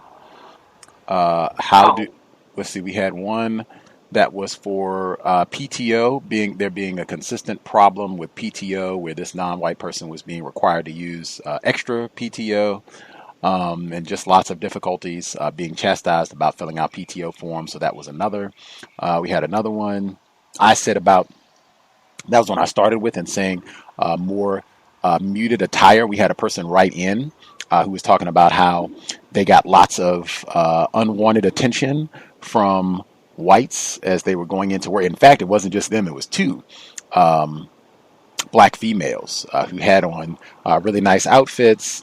And the whites were, oh my gosh, that's the most stunning thing I've seen today. And just repeatedly from lots of different whites throughout the day. And that just kind of reminded me about what I've been saying about maybe we should have a more subdued wardrobe for the work environment. And I asked people what they thought about that suggestion. So you were right on time with that one. Oh, okay. And I agree because especially white women, tacky, trashy, they go out of their way to, with me at least, oh, I like that such and such girly. And I'm like, no, that's not professional. And just because you like what you see me in doesn't mean, no, even if we were friends, I don't know if I'd accept girly. It reminds me too much of Prissy and all the other slave names they had for us. So I agree with you, and I hope they take you up on your suggestion about career attire, and I'll mute my line in case somebody, has something I can help with. Much obliged, Irie. Even that, like the compliments on wardrobe, I'm not here to be looking cute. That's not what I'm being paid for, and frankly, from whites, we're in a workplace setting.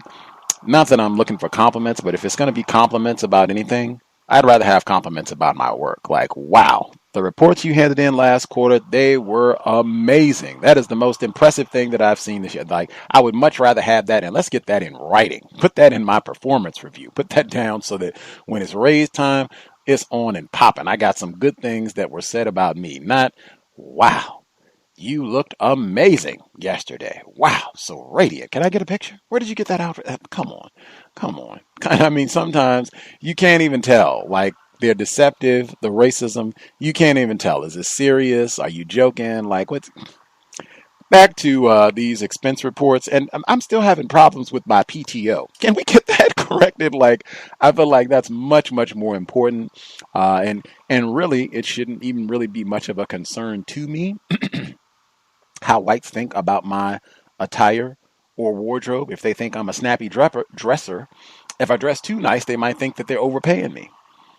If I don't dress well enough, oh, the niggers, oh, disgraceful. So you can't win. Pick something that, in my view, pick something that's professional and something where you don't have to invest a lot of time and energy thinking about what you're going to wear. Bam, this is the thing. This is my wardrobe. I wear this exact same thing. Boom, this is what I'm going to wear to work. Not even concerned because I'm not trying to look cute. I'm not trying to impress them with my attire. If anything, I'm trying to impress them with the quality of my work. Context of White Supremacy. Other folks who dialed in, if you have comments, questions to share, thoughts on the wardrobe suggestions, certainly, or any of the other issues that have been presented, proceed.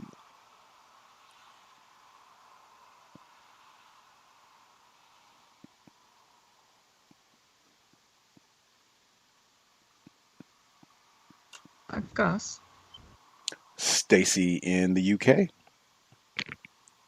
I didn't fully understand. Your volume dropped again?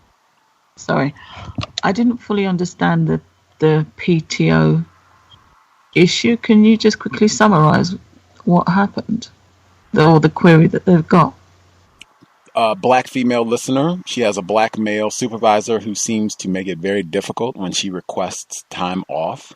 And it seems that for their standard workday, the general protocol for everyone else seems to be 7.5 hours is a full workday. That would be what you would be required to submit to get your full compensation for that day of paid time off. You're not going to work. For some reason, she is being required to submit 8 hours of PTO. So it's more than what she should be using. And she's saying that she's having a problem having enough PTO anyway. And her black supervisor is saying that she's filling out the form incorrectly. So that this has been a pattern. Every time she has to fill out the form, oh no, you did it wrong, and then she has to come and do it again. And this does not seem to be an issue for anyone else. She's gone to human resources and they redirect her back to her supervisor to address the issue with him. So she's trying to figure out what would be the best way to solve this problem permanently. Yeah, HRs are being a bit lazy there.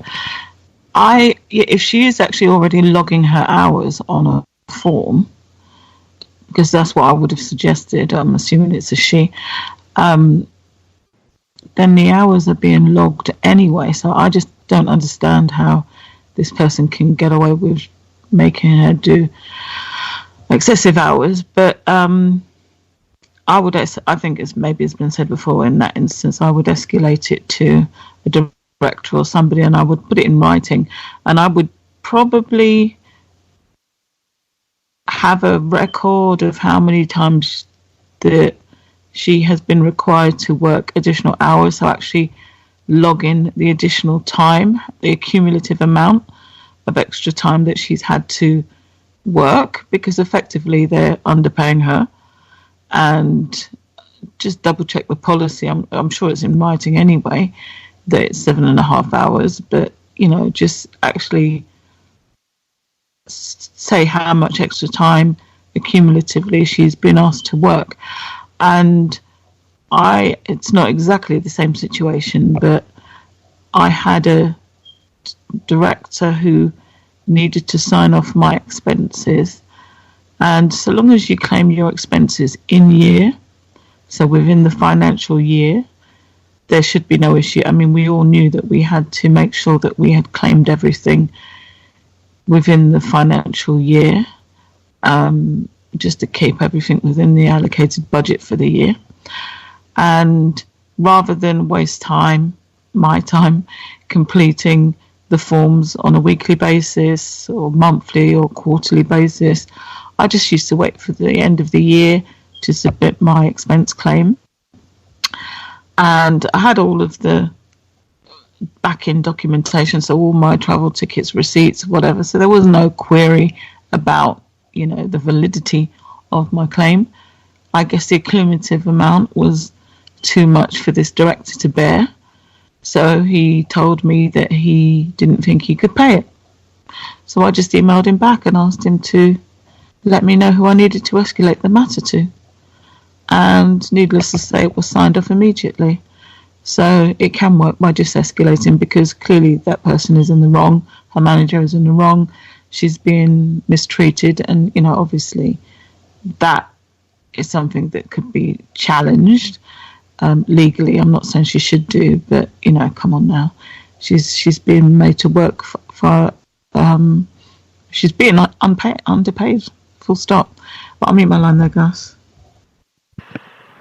Much obliged, Stacy in the UK. I think that's a fantastic suggestion as well, to escalate, finding generally it's going to be the more powerful white person. And in this case, since she's got a black supervisor who's doing this directly, it probably will be someone classified as white that this will be escalated to. So yeah, I think that's always a great suggestion, because the goal, at least in my view, is find the white person who can solve this problem quickly. We want efficiency. Find the white person who can get this problem solved in the next 5 minutes. And permanent, so we never have this issue again. PTO is 7.5 hours, and this is how you fill out the form. This is it forever. We will send out a mass email or whatever it is, circular, if it changes. Agreed, whoopee, and that'll be the end of it. And I think some of that is just black self-respect. What Stacy in the UK just said when doing her end of the year expense reports, and the person, I don't know, not going to be able to cover this. I don't know, and just saying, okay, because I think they bank on in the system of racism, white supremacy. We're not going to question a white person. We're just going to accept, what they say, and that'll be that. To have black self-respect to say, no, this is not accurate, and okay, who should I talk to about this matter? Because I do not think this is correct. Next person to speak to. And as she said, sometimes that alone can be enough to, the Negro won this one. We'll get her next time.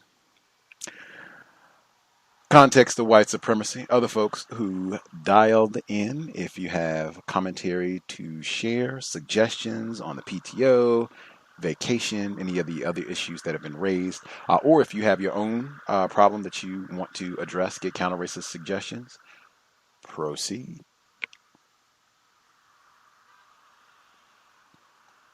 May I be heard? Greetings, caller in Florida. Yes, sir. Thank you very much, sir. Greetings to Gus, the host, the listeners and callers. My first incident report from the week is there was a newsletter within the last year that I remember. I forgot to share it. It was a particular page where they do the milestones and the amount of years the employees work there. And I noticed that it was a stark difference where one of the administrative white people, they were taking an image, like a picture, to show that they either made 5 or 10 or 15 years. I think this white woman had 10 years. And you can see he's visibly smiling with the white woman, but when he took a picture with the black female and 2 other black females, he wasn't smiling. He had kind of like a subtle, sinister smirk. I'm going to term it as that.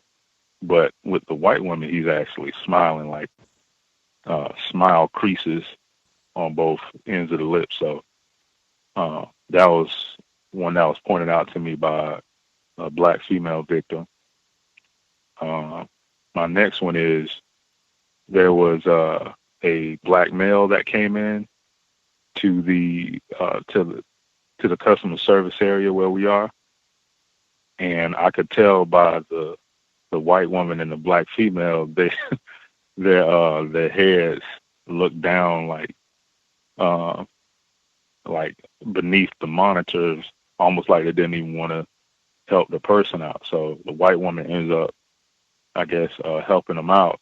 And as he leaves, I mean, he was just saying good morning, but he was preemptively rejected in a way that they didn't want to help the person out. So they were saying, well, I'm not ready for that this morning. So she said, the black female was like, I'm just going to just look down, not even going to acknowledge him. All right. So she's like, yeah, I know you was thinking that, so I just decided to take him. That was just like a brief exchange that I couldn't help but overhear. My next one is there was a meeting that occurred this morning where there was a certain portion of it where the supervisors are asked to share if they have anything, if they want to speak on anything. So when it gets to the supervisor I've been assigned to, she speaks, and she's speaking about the image project that we've been working on. So I pay very close attention to words. And she says, I just like to think research. She says research, which is a vague general term. And she goes on to list individual employees after that, like on the other side of the department. She's listing actual first names of people. So I'm exhibiting certain body language as I'm really just absorbing this in. And she, I think, practiced racism when she did that. And as the meeting ended, the black male was like, well, that's it. Usually they have that part on the end where they say, if you have anything to share, you can go right ahead and speak. So 2 black people, they had to rush in a comment as though everyone was leaving. They had to come on back because the black female was like, she just wanted to thank everyone for signing a card and thanks for the condolences because she lost her brother. Okay, so she wasn't given a chance to speak. And another black female, she said something that was similar, like, thank you all for sending out a card. But it was very tacky and it was unprofessional, lacking the etiquette. They were supposed to have that at the end, but they are so concerned about me, I think, that they extracted that out of the meeting repertoire. So I made a comment about that. I requested to speak to the supervisor, and I said, you use the term research in reference to us, but you individualized everyone else. And she was like, she said, you know why I did that? And she said that she didn't want to leave anybody out. But that didn't make any sense to me because I said, well, when you said that, I had the thought of, am I being mistreated? Because I didn't want to use the word feelings. I wanted to use thought, like thinking. So she couldn't say that my feelings were hurt or something like that. And yeah, she basically said that she didn't have anything in front of her and she apologized. So I'm thinking, you need something in front of you to remember 2 or 3 people's names? That's what I said internally. So my next one is I had another term. This is word number 4. It's called emotional reaction pattern recognition, ERPR, and the explanation is, or the definition, the strategy of an employee that knowingly mistreats another employee in such a way that appeals primarily to the rage aspect of their feelings. This can be perpetuated directly and or indirectly, as well as where the intended targeted employee is expected to react with their feelings immediately. I can only logically conclude that this is being done in order to sabotage the targeted employee. This practice can coerce the receiving employee in a stress-inducing situation, especially when a mistreated employee has faced a series of misconduct from the initiating employee, and it begins to fester. Eventually, this at some point will cause an outburst and could be addressed by higher tier staff about their outburst of emotion. As a result, it becomes expected for the targeted person to react and respond to mistreatment with their feelings of frustration, anger, stress, and any like form of emotion. So that was a recent term that I came up with, and that's all I have for now. Thanks for allowing me to share. Much obliged, caller in Florida at the courthouse. That is such an important distinction in thoughts, not feelings, in the workplace. I think that is so important. Exactly as the caller in Florida stated, didn't want her to just say, oh, you poor thing, your feelings were hurt. We're so sorry. You got a little boo-boo. We said something that made you sad. They just treat us like little children. And that's not what this is at all. My feelings were not hurt. I'm just thinking, am I being mistreated? That is the way that we want to function in the workplace.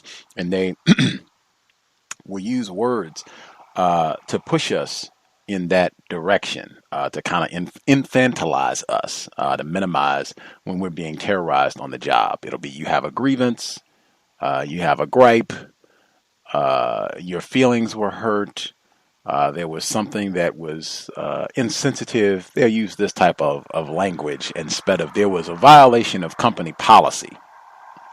Stark contrast.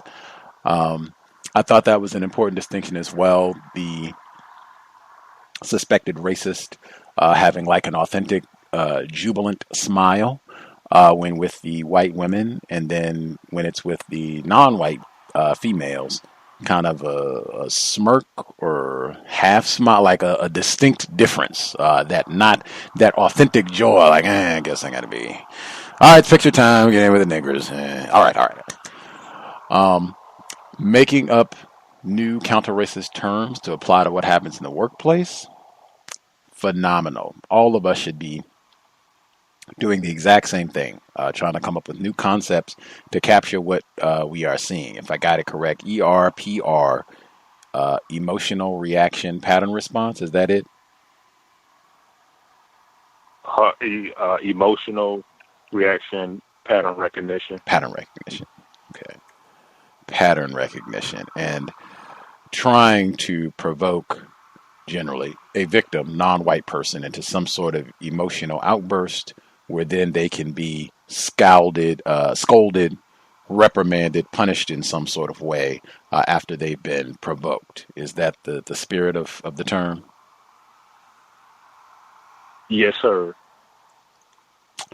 I think lots of us have seen this on the job.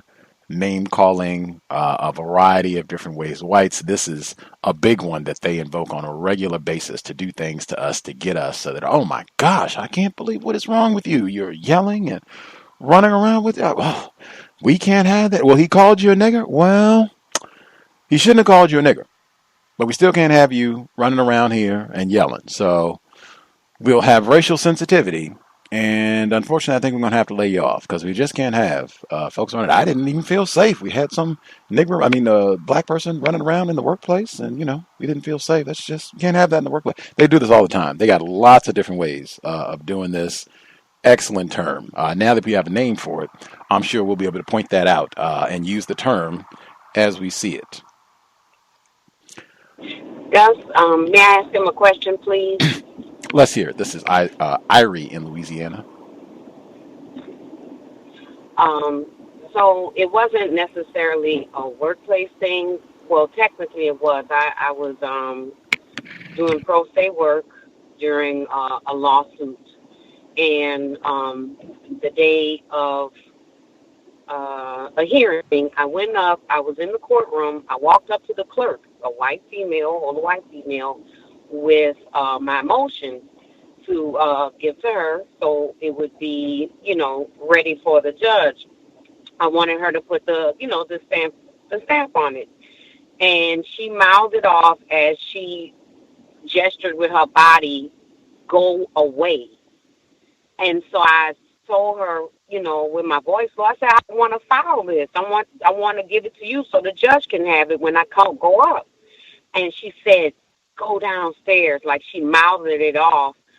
So basically saying I had to go down to the clerk's office downstairs. And I'm like, everyone else, from what I knew, was able to file things, in the courtroom if necessary. And then later someone told me, I can't remember who or where, they were like, "Oh, no, you're only supposed to file your motions and anything else in the clerk's office if you're not an attorney." And I have not known that to be true, and I tried looking up court procedure to see if it's true. And I know you're in a different state, but can you tell me, based on what you do know in general, if that's true or not? Thank you. Yes, from my understanding, I believe for the most part they do the motions and filings at the front counter when they're dealing with the clerks, but I have heard of it happening up in court as well. But I'm not sure on how split down the middle. Not trying to use a metaphor, but when it comes to one situation or another, how often it happens, but for the most part, I have heard of people come in and file paperwork for their cases with the clerks at the front counter.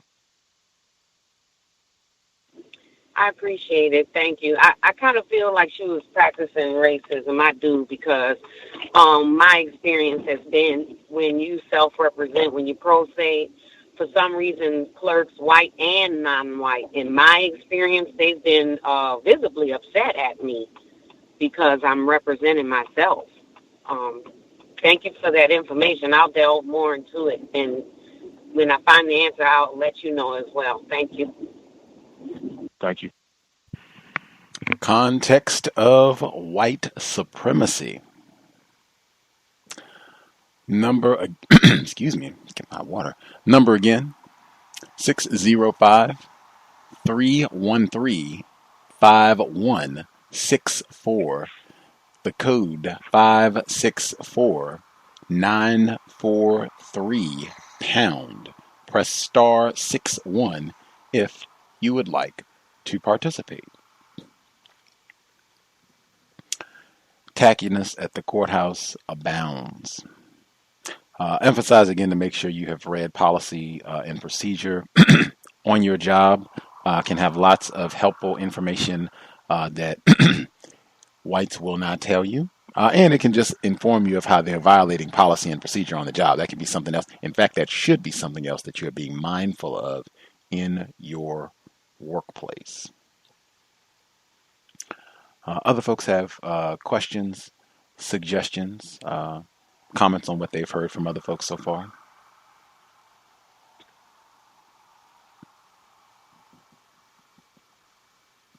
I wanted to say that I think that the black man manager who is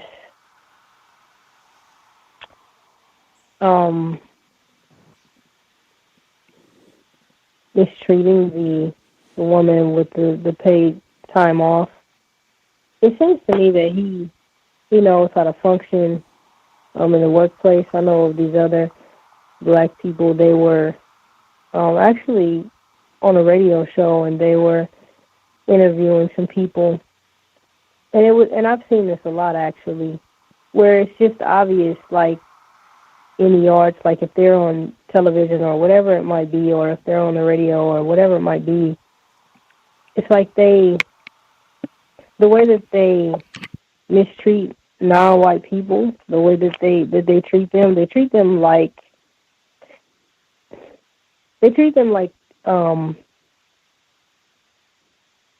white people want them to treat them.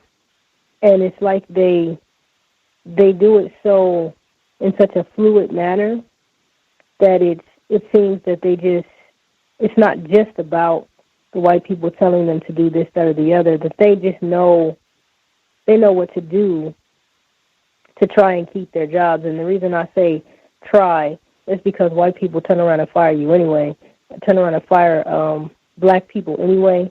But also just the particular mistreatment that is taking place, it has just white fingerprints all over it. Because white people, they tend to, that's one of the main ways in the workplace that they practice racism, is they try to deny you paid time off, or they try to just do something regarding that with vacation and sick time or whatever it might be that you need. They try to deny you in some kind of way. And so even more than him just knowing what to do, I think that it's probably a situation where they told him specifically to do what he's doing, and he's doing it, to survive. And that's what I think in terms of that. And also just the fact that both him and human resource, the people in human resources, the non-white people in human resources, if there are any, they have been allowed to do this. And I doubt very seriously, and I would even say I know, that they will not be allowed to do this to a white person. Like, this would be taken care of immediately. And so that's why I think that that's why I'm convinced that white people are behind all of this. And the last thing that I wanted to say is that I hope that everyone has the best weekend that they can have. And I'll mute my line. Context of White Supremacy. Much obliged, Ivy. That is a point I think is important to be mindful of at all times. Who is most to blame when incorrect things are happening? And 10 times out of 9, that's the way I meant to say it. Individuals classified as white, most to blame. And agreed, this would not, I don't think a white person, he would be allowed, a black supervisor, in quote, would be allowed to treat a white employee in this manner, to just mess over their PTO and all of that. Exactly right. I don't think that would be allowed for a white person. A white employee would have to be going through all of this. Other folks who dialed in, if you have questions, comments, suggestions on what has been shared thus far, line should be open. Proceed. Caller at 2215. Line should be open. Yes, can I be heard? Yes, sir. Greetings, Gus. Greetings, everyone. Just joined, so I didn't catch any of the other comments or questions earlier. But I did want to just share some thoughts of, as a manager on my job, we had to recently participate in online training that had to deal with discrimination, sexual harassment, harassment in the workplace, bullying, as well as hiring practices. So as a manager, if we were to be involved in interviews and all of things that's safe to share or safe to ask, and some of those type of interviews. And it also addressed if you were one that experienced any harassment or any type of discrimination, any types of jokes, things of that nature, of racial jokes, things that you could do as an individual or as a manager, as well. They said 3 things. One would be to either ignore it. Another would be to divert it. So if someone was, had made a joke or something, to kind of just say something or ask a question, excuse me, or say something, to do something that's totally unrelated to that topic, just to try to divert the focus there. And then the last option would be is to address it. So, and when they gave some examples of addressing it, it always was kind of in the form of a question.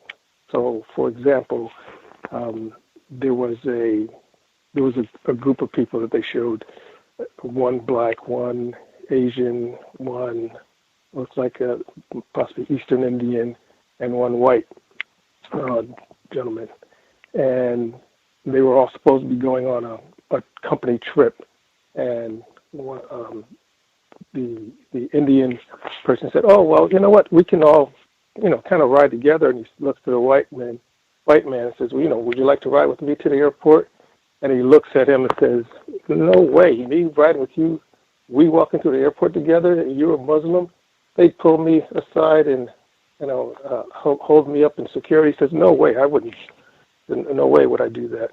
And so they gave the different scenarios of, again, either saying nothing or diverting it or addressing it. And so the option of addressing it, actually the person, the black man, kind of spoke up and said, "Really, seriously, are you going to be that guy?"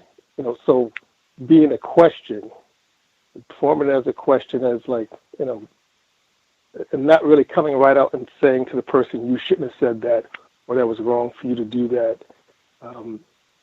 But again, just kind of posing that question, just kind of left it at that. But it also said on any of those situations, you should always report it. Report it to HR or to upper management or whoever. One of the other things that it addressed, that if you were one that was being accused of harassing someone or discriminating against someone, whatever, if there's a case against you, then one of the things that and you are aware of that, and one of the things that you should do going forward is to make sure you document everything. So any conversations concerning that person, anything, document everything. So I found that interesting because I know that you've brought that up quite a few times about documenting things. And the last thought.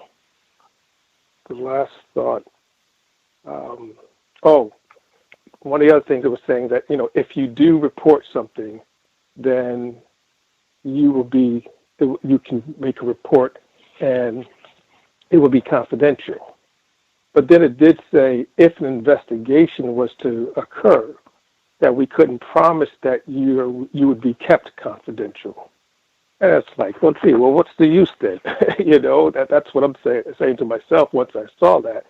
Well, it's confidential, but if an investigation took place, then we can't promise you that you would be kept confidential. So I just found those things to be interesting concerning, again, since racism was brought up, discrimination, harassment. And the last, I just want to add one more thing, and that is, again, when it comes to interviews as a manager, so they gave a whole list. I mean, there was about a good 20 or so different items of risky things to stay away from. So you couldn't ask questions. They would say, don't ask questions related to age, race, ask questions about, any drug addictions of the past, nor any family-related illnesses, the age of your children. If you know of a foreign language, you couldn't ask, how did you get to learn that language? And so the bottom line is not asking anything that's not related to the job, because they don't want to have any room or any opportunity for a person to be able to come back and say, I wasn't hired because of some type of discrimination. So that whole list of things were listed there, where, again, if it was not job related, then you can't ask that question. So I found those things to be interesting, and I did take a lot more notes, but I don't have all the other notes with me, and I'll come back another time and share some more. Much obliged for the notes. I think it's always fascinating. I think the caller at the courthouse in Florida talked about when they had some sort of diversity meeting. It's always interesting when they have those at work. You should definitely take questions. And really, that's a great opportunity to get practice asking questions. Take notes and ask at least one question, maybe two or three, because that is an environment that is begging for questions. A lot of times they'll ask you directly, do you have any questions? And if so, speak up, ask questions, and ask questions and make sure that they answer your question. You can get to hear what some of your white colleagues think about racism in a real frank manner, maybe. But I think it is not surprising that one of the main strategies that they would recommend would be ignoring it. I don't think that counts as a strategy. In my view, that just strengthens white supremacy racism, because I think most often race soldiers, they just go ahead and accept silence as acceptance, and that you concur. Matter of fact, as you concur, you are in agreement. It has to be flagrantly challenged. And this is a violation, those racist jokes and all that. This is a violation of company policy. I don't think, and the example that I would give is ignoring it. If this was sexual harassment, someone has been patted on the behind, or, whatever it is that something where we ignore? That happened, we just ignore it. Maybe I'll report that later, what happened to Susan. Really? They were stealing office equipment. We ignore it? Come on now.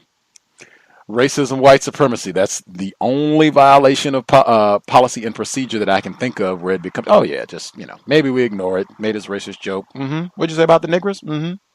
Okay. Next item on the internet. Come on. system of racism, white supremacy. That would even be a question that I would raise. Do we ignore other problems in the workplace? Is that how things get solved here, just to ignore? Well, can I just add real quick to that, Gus?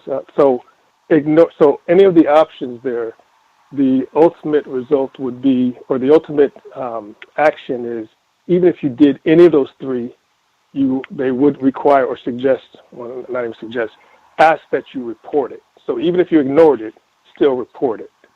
You know? I reckon.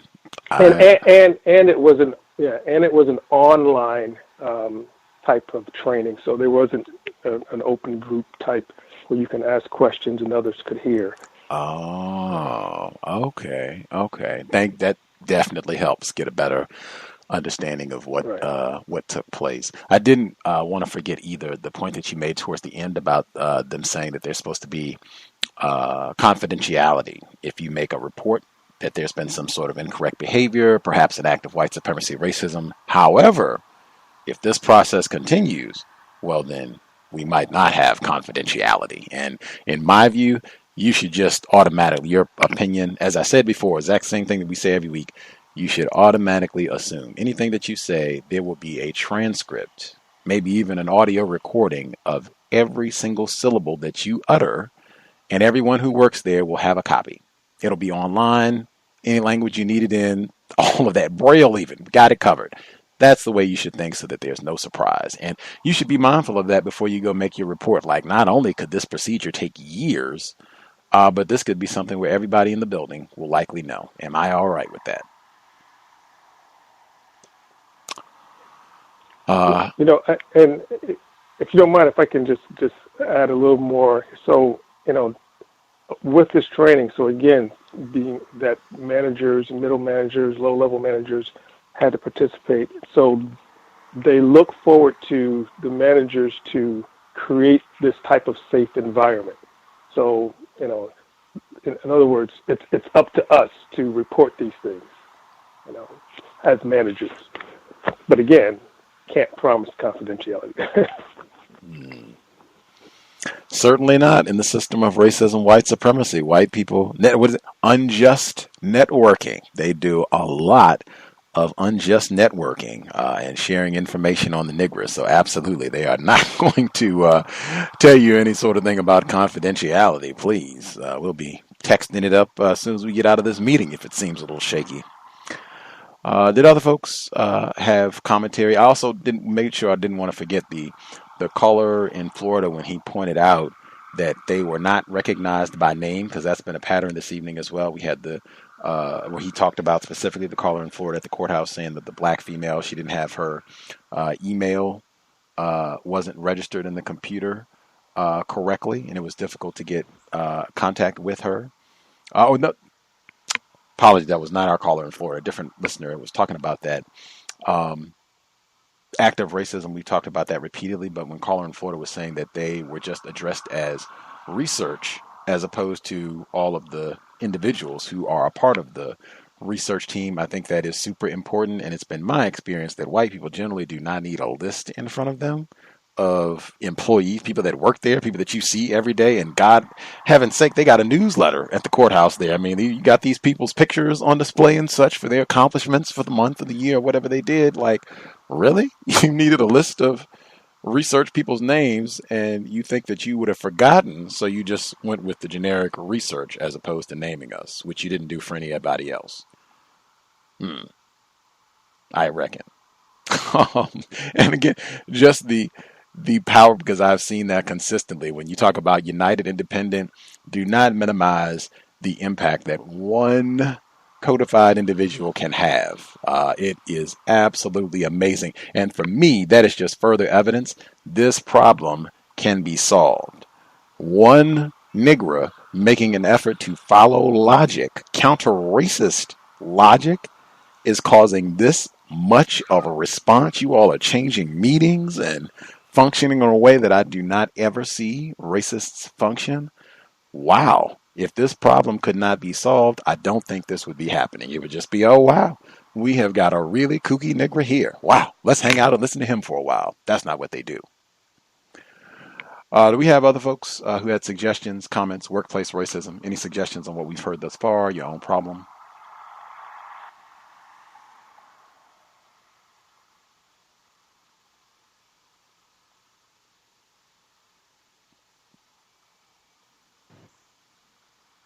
We have any folks who've implemented, or I'll say it this way, have any folks altered how they dress in the workplace? If you are not working from home, have you changed how you dress in the workplace as a result of getting a different understanding of racism, white supremacy, and or comments that have been made, like what we heard from Kizzy's cousin and from some of the other folks about how Irie in Louisiana, things being said to them about their clothes, even quote unquote compliments.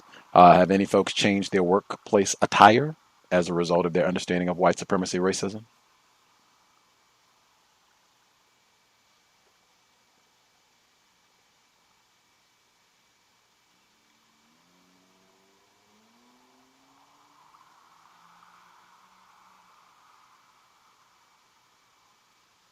Spectating. Anywho, as I said, the broadcast is not for spectators. We'll be here tomorrow for the compensatory call in 9 p.m. Eastern, 6 p.m. Pacific. Dial in if you have thoughts, comments on what has taken place over the past week. We'll certainly get a word in on the passing of John Singleton, age of 51. Total disgrace.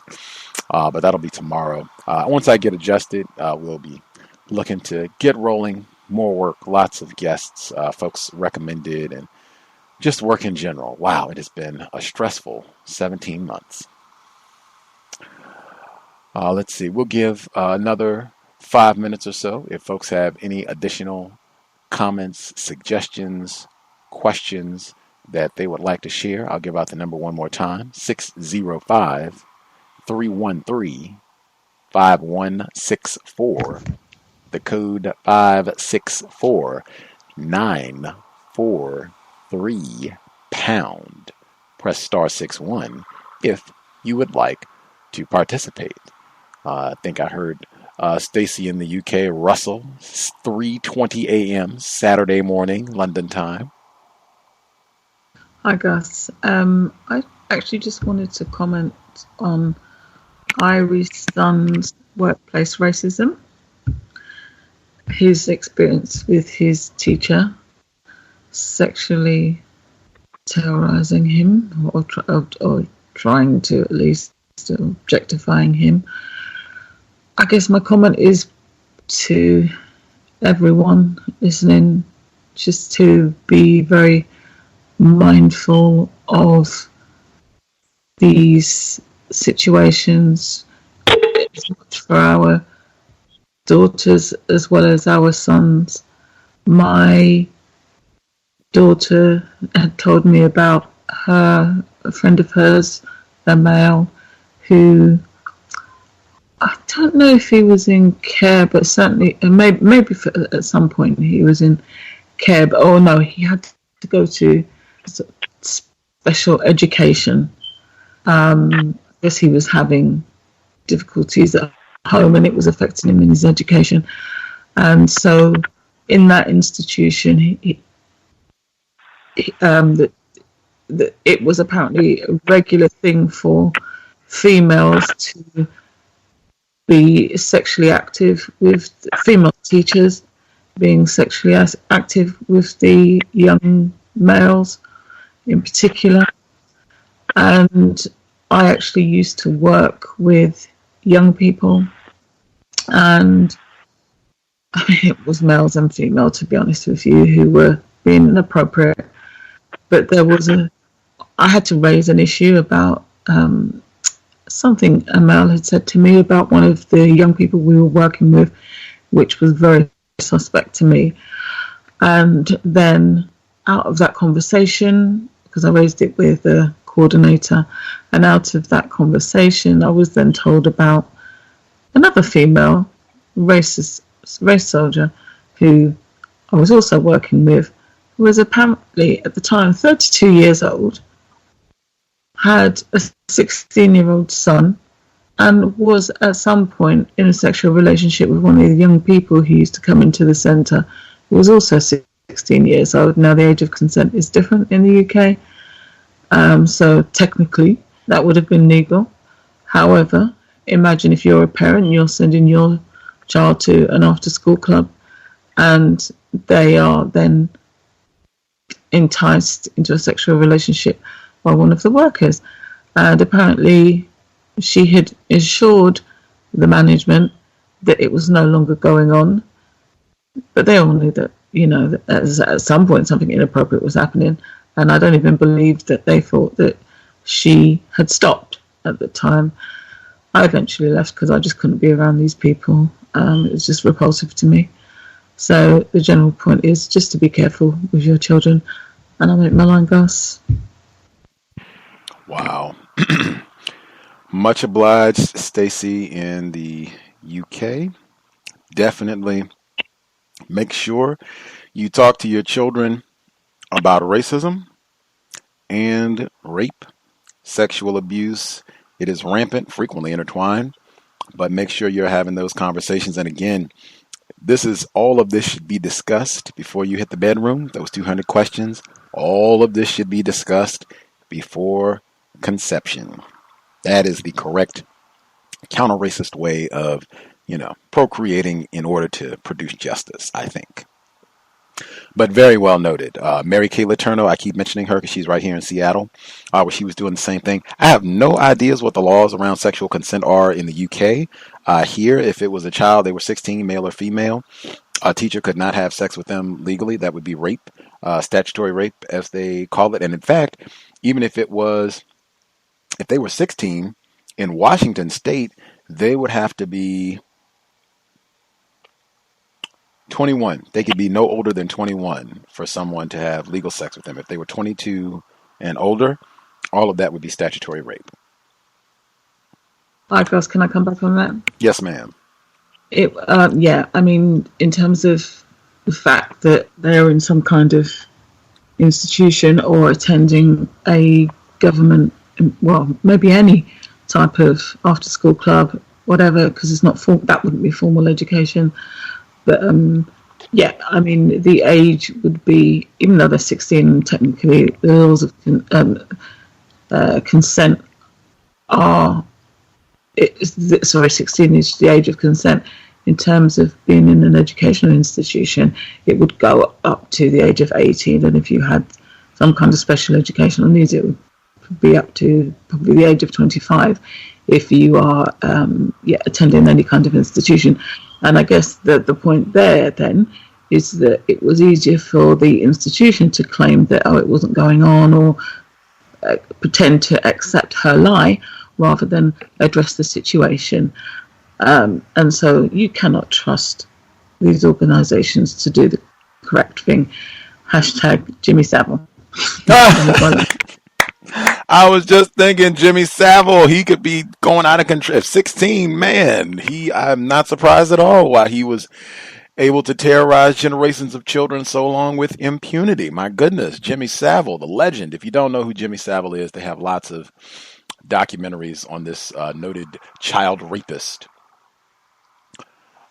Make sure you talk to your children. Rape, sexual abuse, very important. And as Stacey said, your male and female children, boys and girls, they are both at risk. Irie talked about that with her son. We heard about that. I think we got 2 weeks worth of updates with that situation. White woman teacher preying on her child. Other folks have comments, questions, recommendations, workplace racism? Can I ask a question about your flood situation? About the flood situation? Yes, and regarding just even the cows in general. That's not really workplace racism. We can hold that till we get ready to sign out, and then we can do that one as we're exiting. Okay. Grooving. Do we have any other workplace racism? Oh, yes, sir. Can I be heard? Yes, sir. Can I be heard? Yep.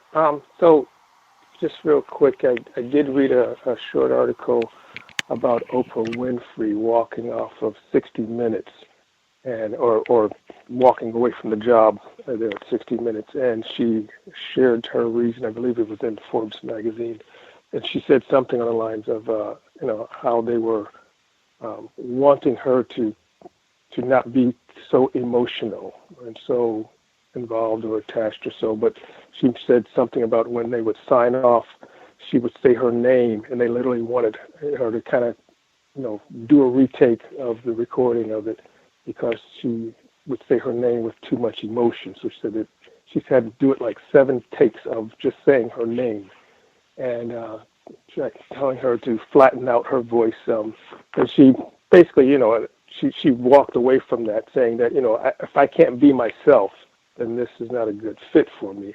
And I can just imagine that the owners and producers probably weren't black. I don't know. But, and of course, not everybody can just walk off a job like that, if you're not making that kind of money that Oprah's making. So it'd be a little challenging for some people to just walk off a job because they can't be themselves. But I just found it interesting that it didn't address anything related to racism, but you can definitely see how people that are in power on those jobs could put some type of restrictions or how we conduct ourselves as black people on the job there. So I just found that to be interesting and somewhat related to workplace racism there. That was it. That might be, I wrote it down. Let's see. That might be an example of emotional reaction pattern response. Caller in Florida, is that close, or maybe I didn't quite process your new term correctly, but that sound like it might be an illustration? Yes, sir, I would agree.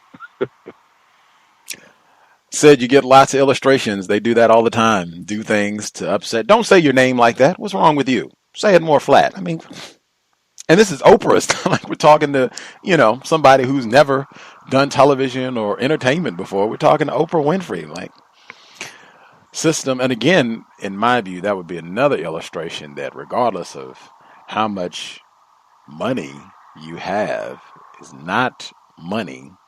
Racism, white supremacy dominates everything. Lots and lots and lots of evidence that is true, unfortunately.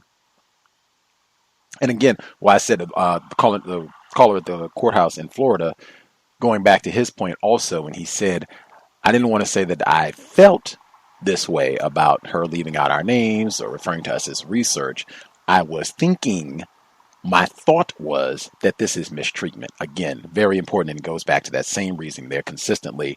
That's the way that we're going to be talked about. That's the terming that they're going to use, that, oh, you're just emotional and you're so sensitive, just little children, you get so excited out here on television. That's the way that they talk about all of us. And Oprah Winfrey, she's got to be close to 60, I believe. Forgive me not knowing her exact age, but I think she's close to 60. And that's the way that they're talking about her. And in addition to all of the money and all of her experience with television and owning her own network and all of the awards and everything else, you're just an emotional Negro. Calm down. Other folks, any other suggestions, comments that they wanted to share? May I say something real quick? Yes, ma'am.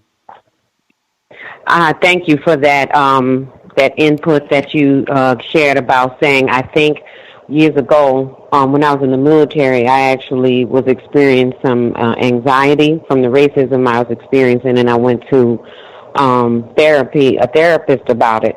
And she advised me to say, I feel, whenever there was something wrong happening to the person that, was doing it. And so years later, someone told me the same thing, like, why do you feel, ways all the time? Like, they said the same thing, what do you think? And I had to untrain myself. It's been 3-4 years in the making, but yes, she was practicing confusion with the I feel. So when I heard you say that, thank you. Just thank you for that. It lets me know that's very much more codified speech. Words are important in the workplace and just in general as we go about the business of counter-racism. Words are very important, and that's very standard, where they just try to characterize black people just emotions and just little sensitive children, not thinking. We're speaking from logic. Other folks? Gus, Stacy in the UK, yes ma'am. can I ask Ari a question, please? Yes ma'am. Yeah, it was just about her son's teacher and what the terrorist wanting to apologize to her son. I know she had said that she wasn't planning to allow that to happen, but I was just wondering if there had been any follow-up in terms of the teacher and her having a conversation and this teacher apologizing. And the reason I'm asking is because even for the head, or I guess it was the principal who was suggesting it, I just found that very suspect in itself, particularly even before any kind of investigation or anything has happened, and the suggestion there that she doesn't know what the outcome of the matter is going to be. But I just think it can be very tricky, or an act of cunning behaviour to allow this race soldier to apologise, because that in a way is potentially her saying, well, she's apologised, the parent has accepted it, so the matter is resolved. So I just wondered if there's any follow-up there, Gus or Irie? Yes, I'm glad you asked that. What I ended up doing was escalating again I went to the school board meeting, and the school board meeting is recorded, and I used some very codified to the assistant superintendent who was privy to the situation. So, and he's black, so he got the message. Everybody else was kind of like, wait, what's going on? But he got it. And because it's on tape, there was, I believe, an upward motion in regard to the intensity of response thereafter. So I got a call this week to have a meeting with the dean of the English department, myself, and the teacher, and I'm going to develop a series of questions this weekend. I'm going to make it short, but still have questions only as to why she, one, did what she did, and two, felt that she could still apologize to my son. And then I'm going to direct that question to the dean. Why did you feel it was appropriate for her to have further contact with my son after I made the report? But it's a metaphor, but heads are definitely rolling, even if it's just a little. So that's where we're at with it. And also the State Board of Education was alerted to the occurrence. And that's where we are. That answer your question, Stacy? It did. Yeah, and I guess my suggestion would be don't allow them to give you an apology before the investigation is concluded. I just found that very tricky. But I'll mute my line there, Gus. Dig it. Whites can skillfully use those apologies to manipulate the situations. Great point. And asking questions, that's one of the best things, getting practice asking questions. Do we have other folks who had comments, suggestions, workplace racism?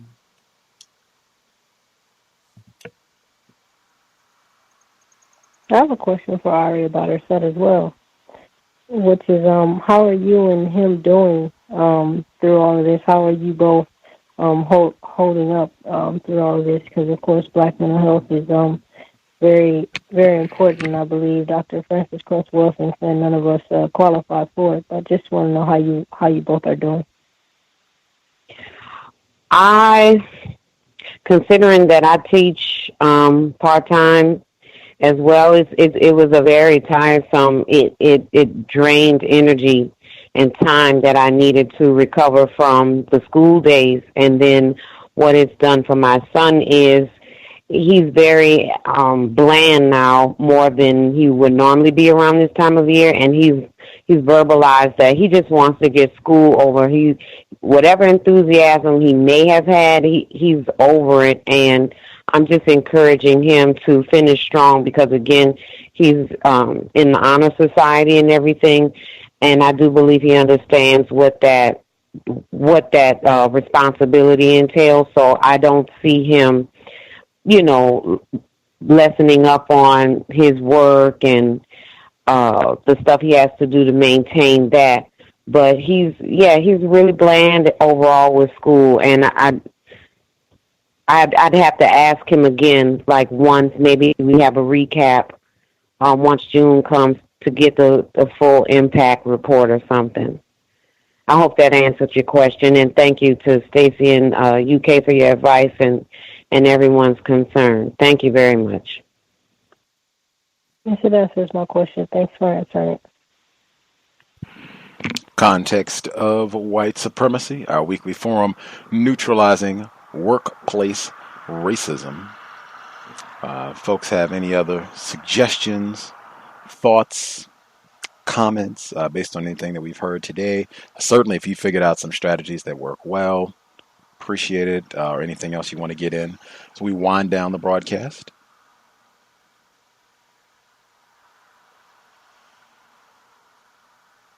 May I be heard?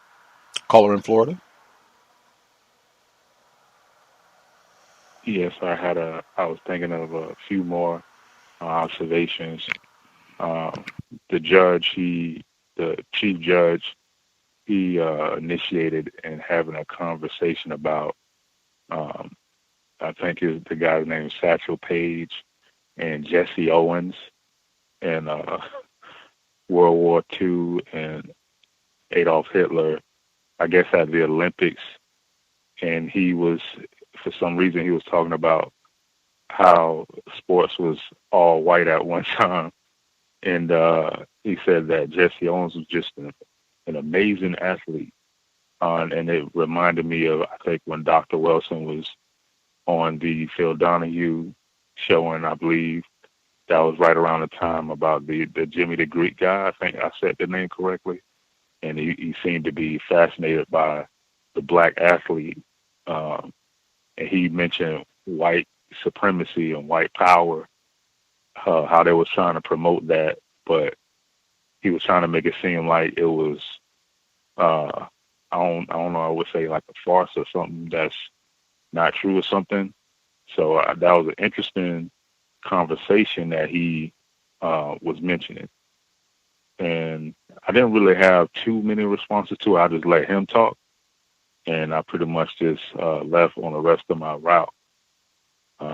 I wanted to share that one. And there was another one where the warden downstairs, I had went to speak to the black female about getting a signature.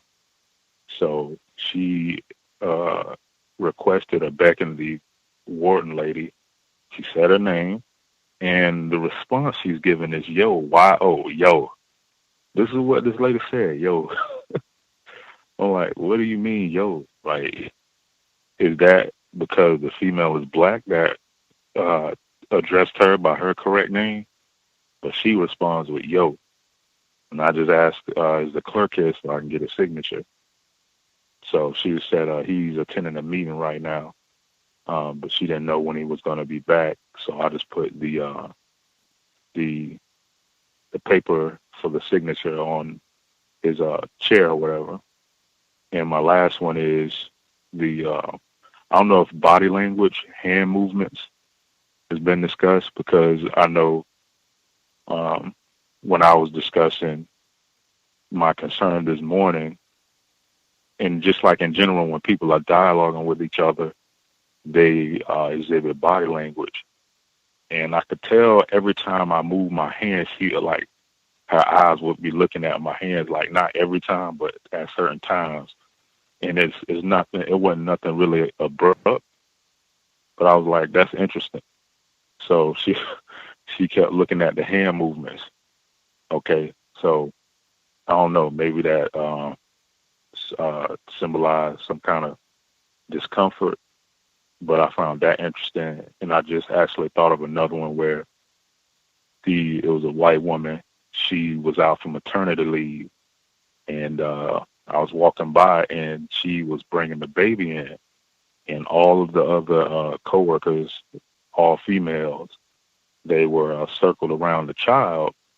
So when she turned the baby and to look at me, and the baby pretty much had like a scrunched up face, like, oh wow, a Negro, pretty much a Negro, whatever. And the black female says, oh well, look at how he's looking at Blank. Look at how he's looking at him. And the supervisor, she says, oh, maybe it's his voice, and he's just taking it all in. So I said, well, I'll see y'all later. And I wanted to share those, and that's all I have. Thanks for allowing me to share.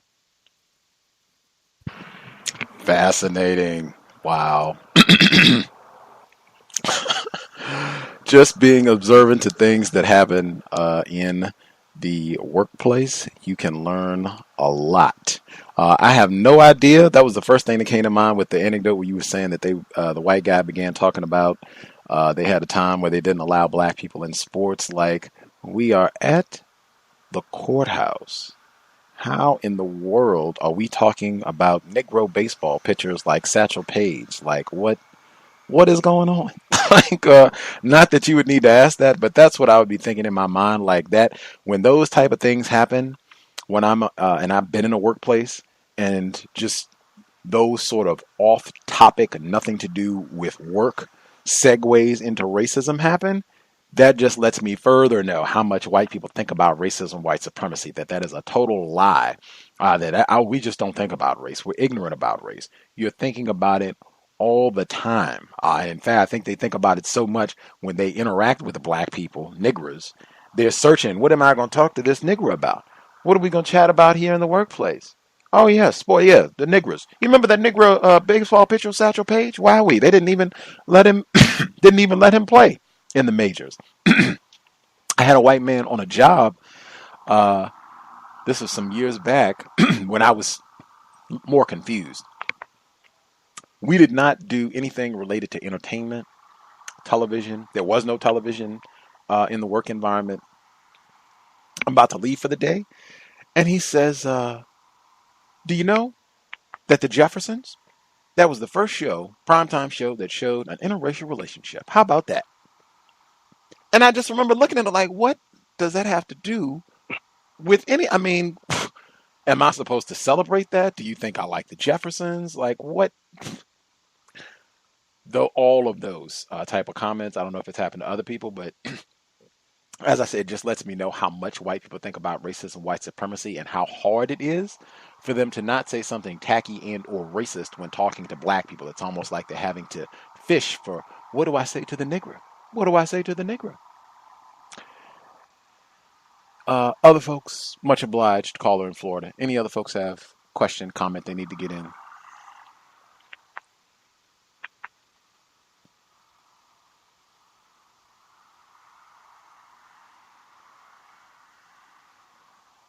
I'll assume folks are satisfied for the evening.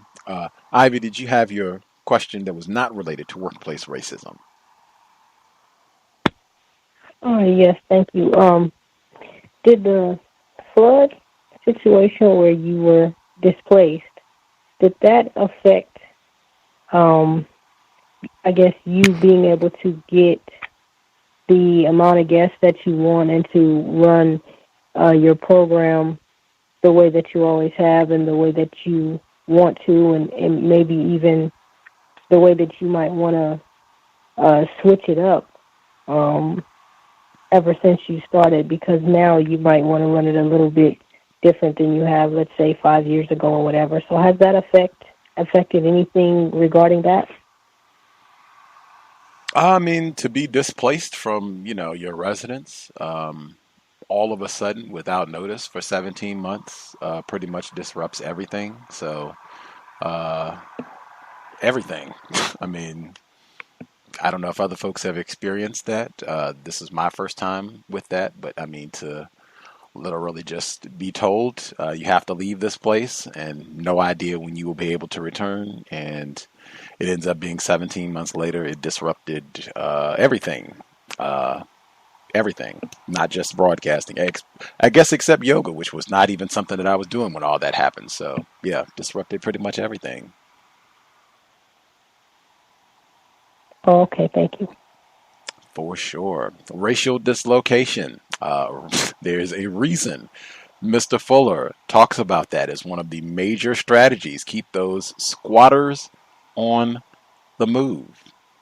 Wowee. Yes, that can cause all kinds of distress. And talk about mental anxiety. But, woof, man oh man, moving forward. And with yoga, no less, moving forward. We'll be here tomorrow, compensatory call in 9 p.m. Eastern, 6 p.m. Pacific. We'll catch up on the week. Again, moving forward constructively with yoga, Labor Day Yoga Retreat. If folks are down to hang out in California, this is in Ontario, California, Lake Arrowhead, Labor Day weekend, which would be August 29th, Thursday, through Sunday, September 1, 4 days, 3 nights, all plant-based veggie meals, morning and evening yoga, private lake, no mud, beds. Looking forward to doing it up. Drop an email and let me know if you are interested in the Labor Day retreat. Give all the details. First portion of the deposit would be due at the end of the month, last day of May, $375, and the final portion would be due, I think we said the beginning of August. But looking forward to hanging out in California, Florida for the end of the year. But let me know if you are down for the Labor Day counter-racist yoga retreat. We will definitely make time to talk about workplace racism during the retreat. With that, hope it was a constructive investment of your Friday evening. We'll be back in about 24 hours.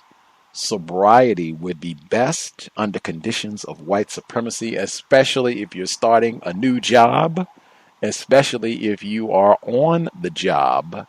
Sobriety would be best. In addition to being sober, let's be buckled up every time we are in a vehicle, passenger or driver. Let's do all that we can to minimize contact with race soldiers, badge or no. That said, Creator, we ask that you help us remain patient with other black people, victims of white supremacy. We ask that you help us remain patient with ourselves. Remind us to demonstrate the highest levels of black self-respect at all times, in all places, each and every time we are in contact with another black person. It has been time. Replace white supremacy with justice immediately. Cal signing out. Thanks all for tuning in. Nigga, you so brainwashed. I'm a victim, brother. No problem. You're a victim. Man, I'm a victim of 400 years of conditioning. Shut up. The man has programmed my conditioning. Mm-hmm. Even my conditioning has been conditioned.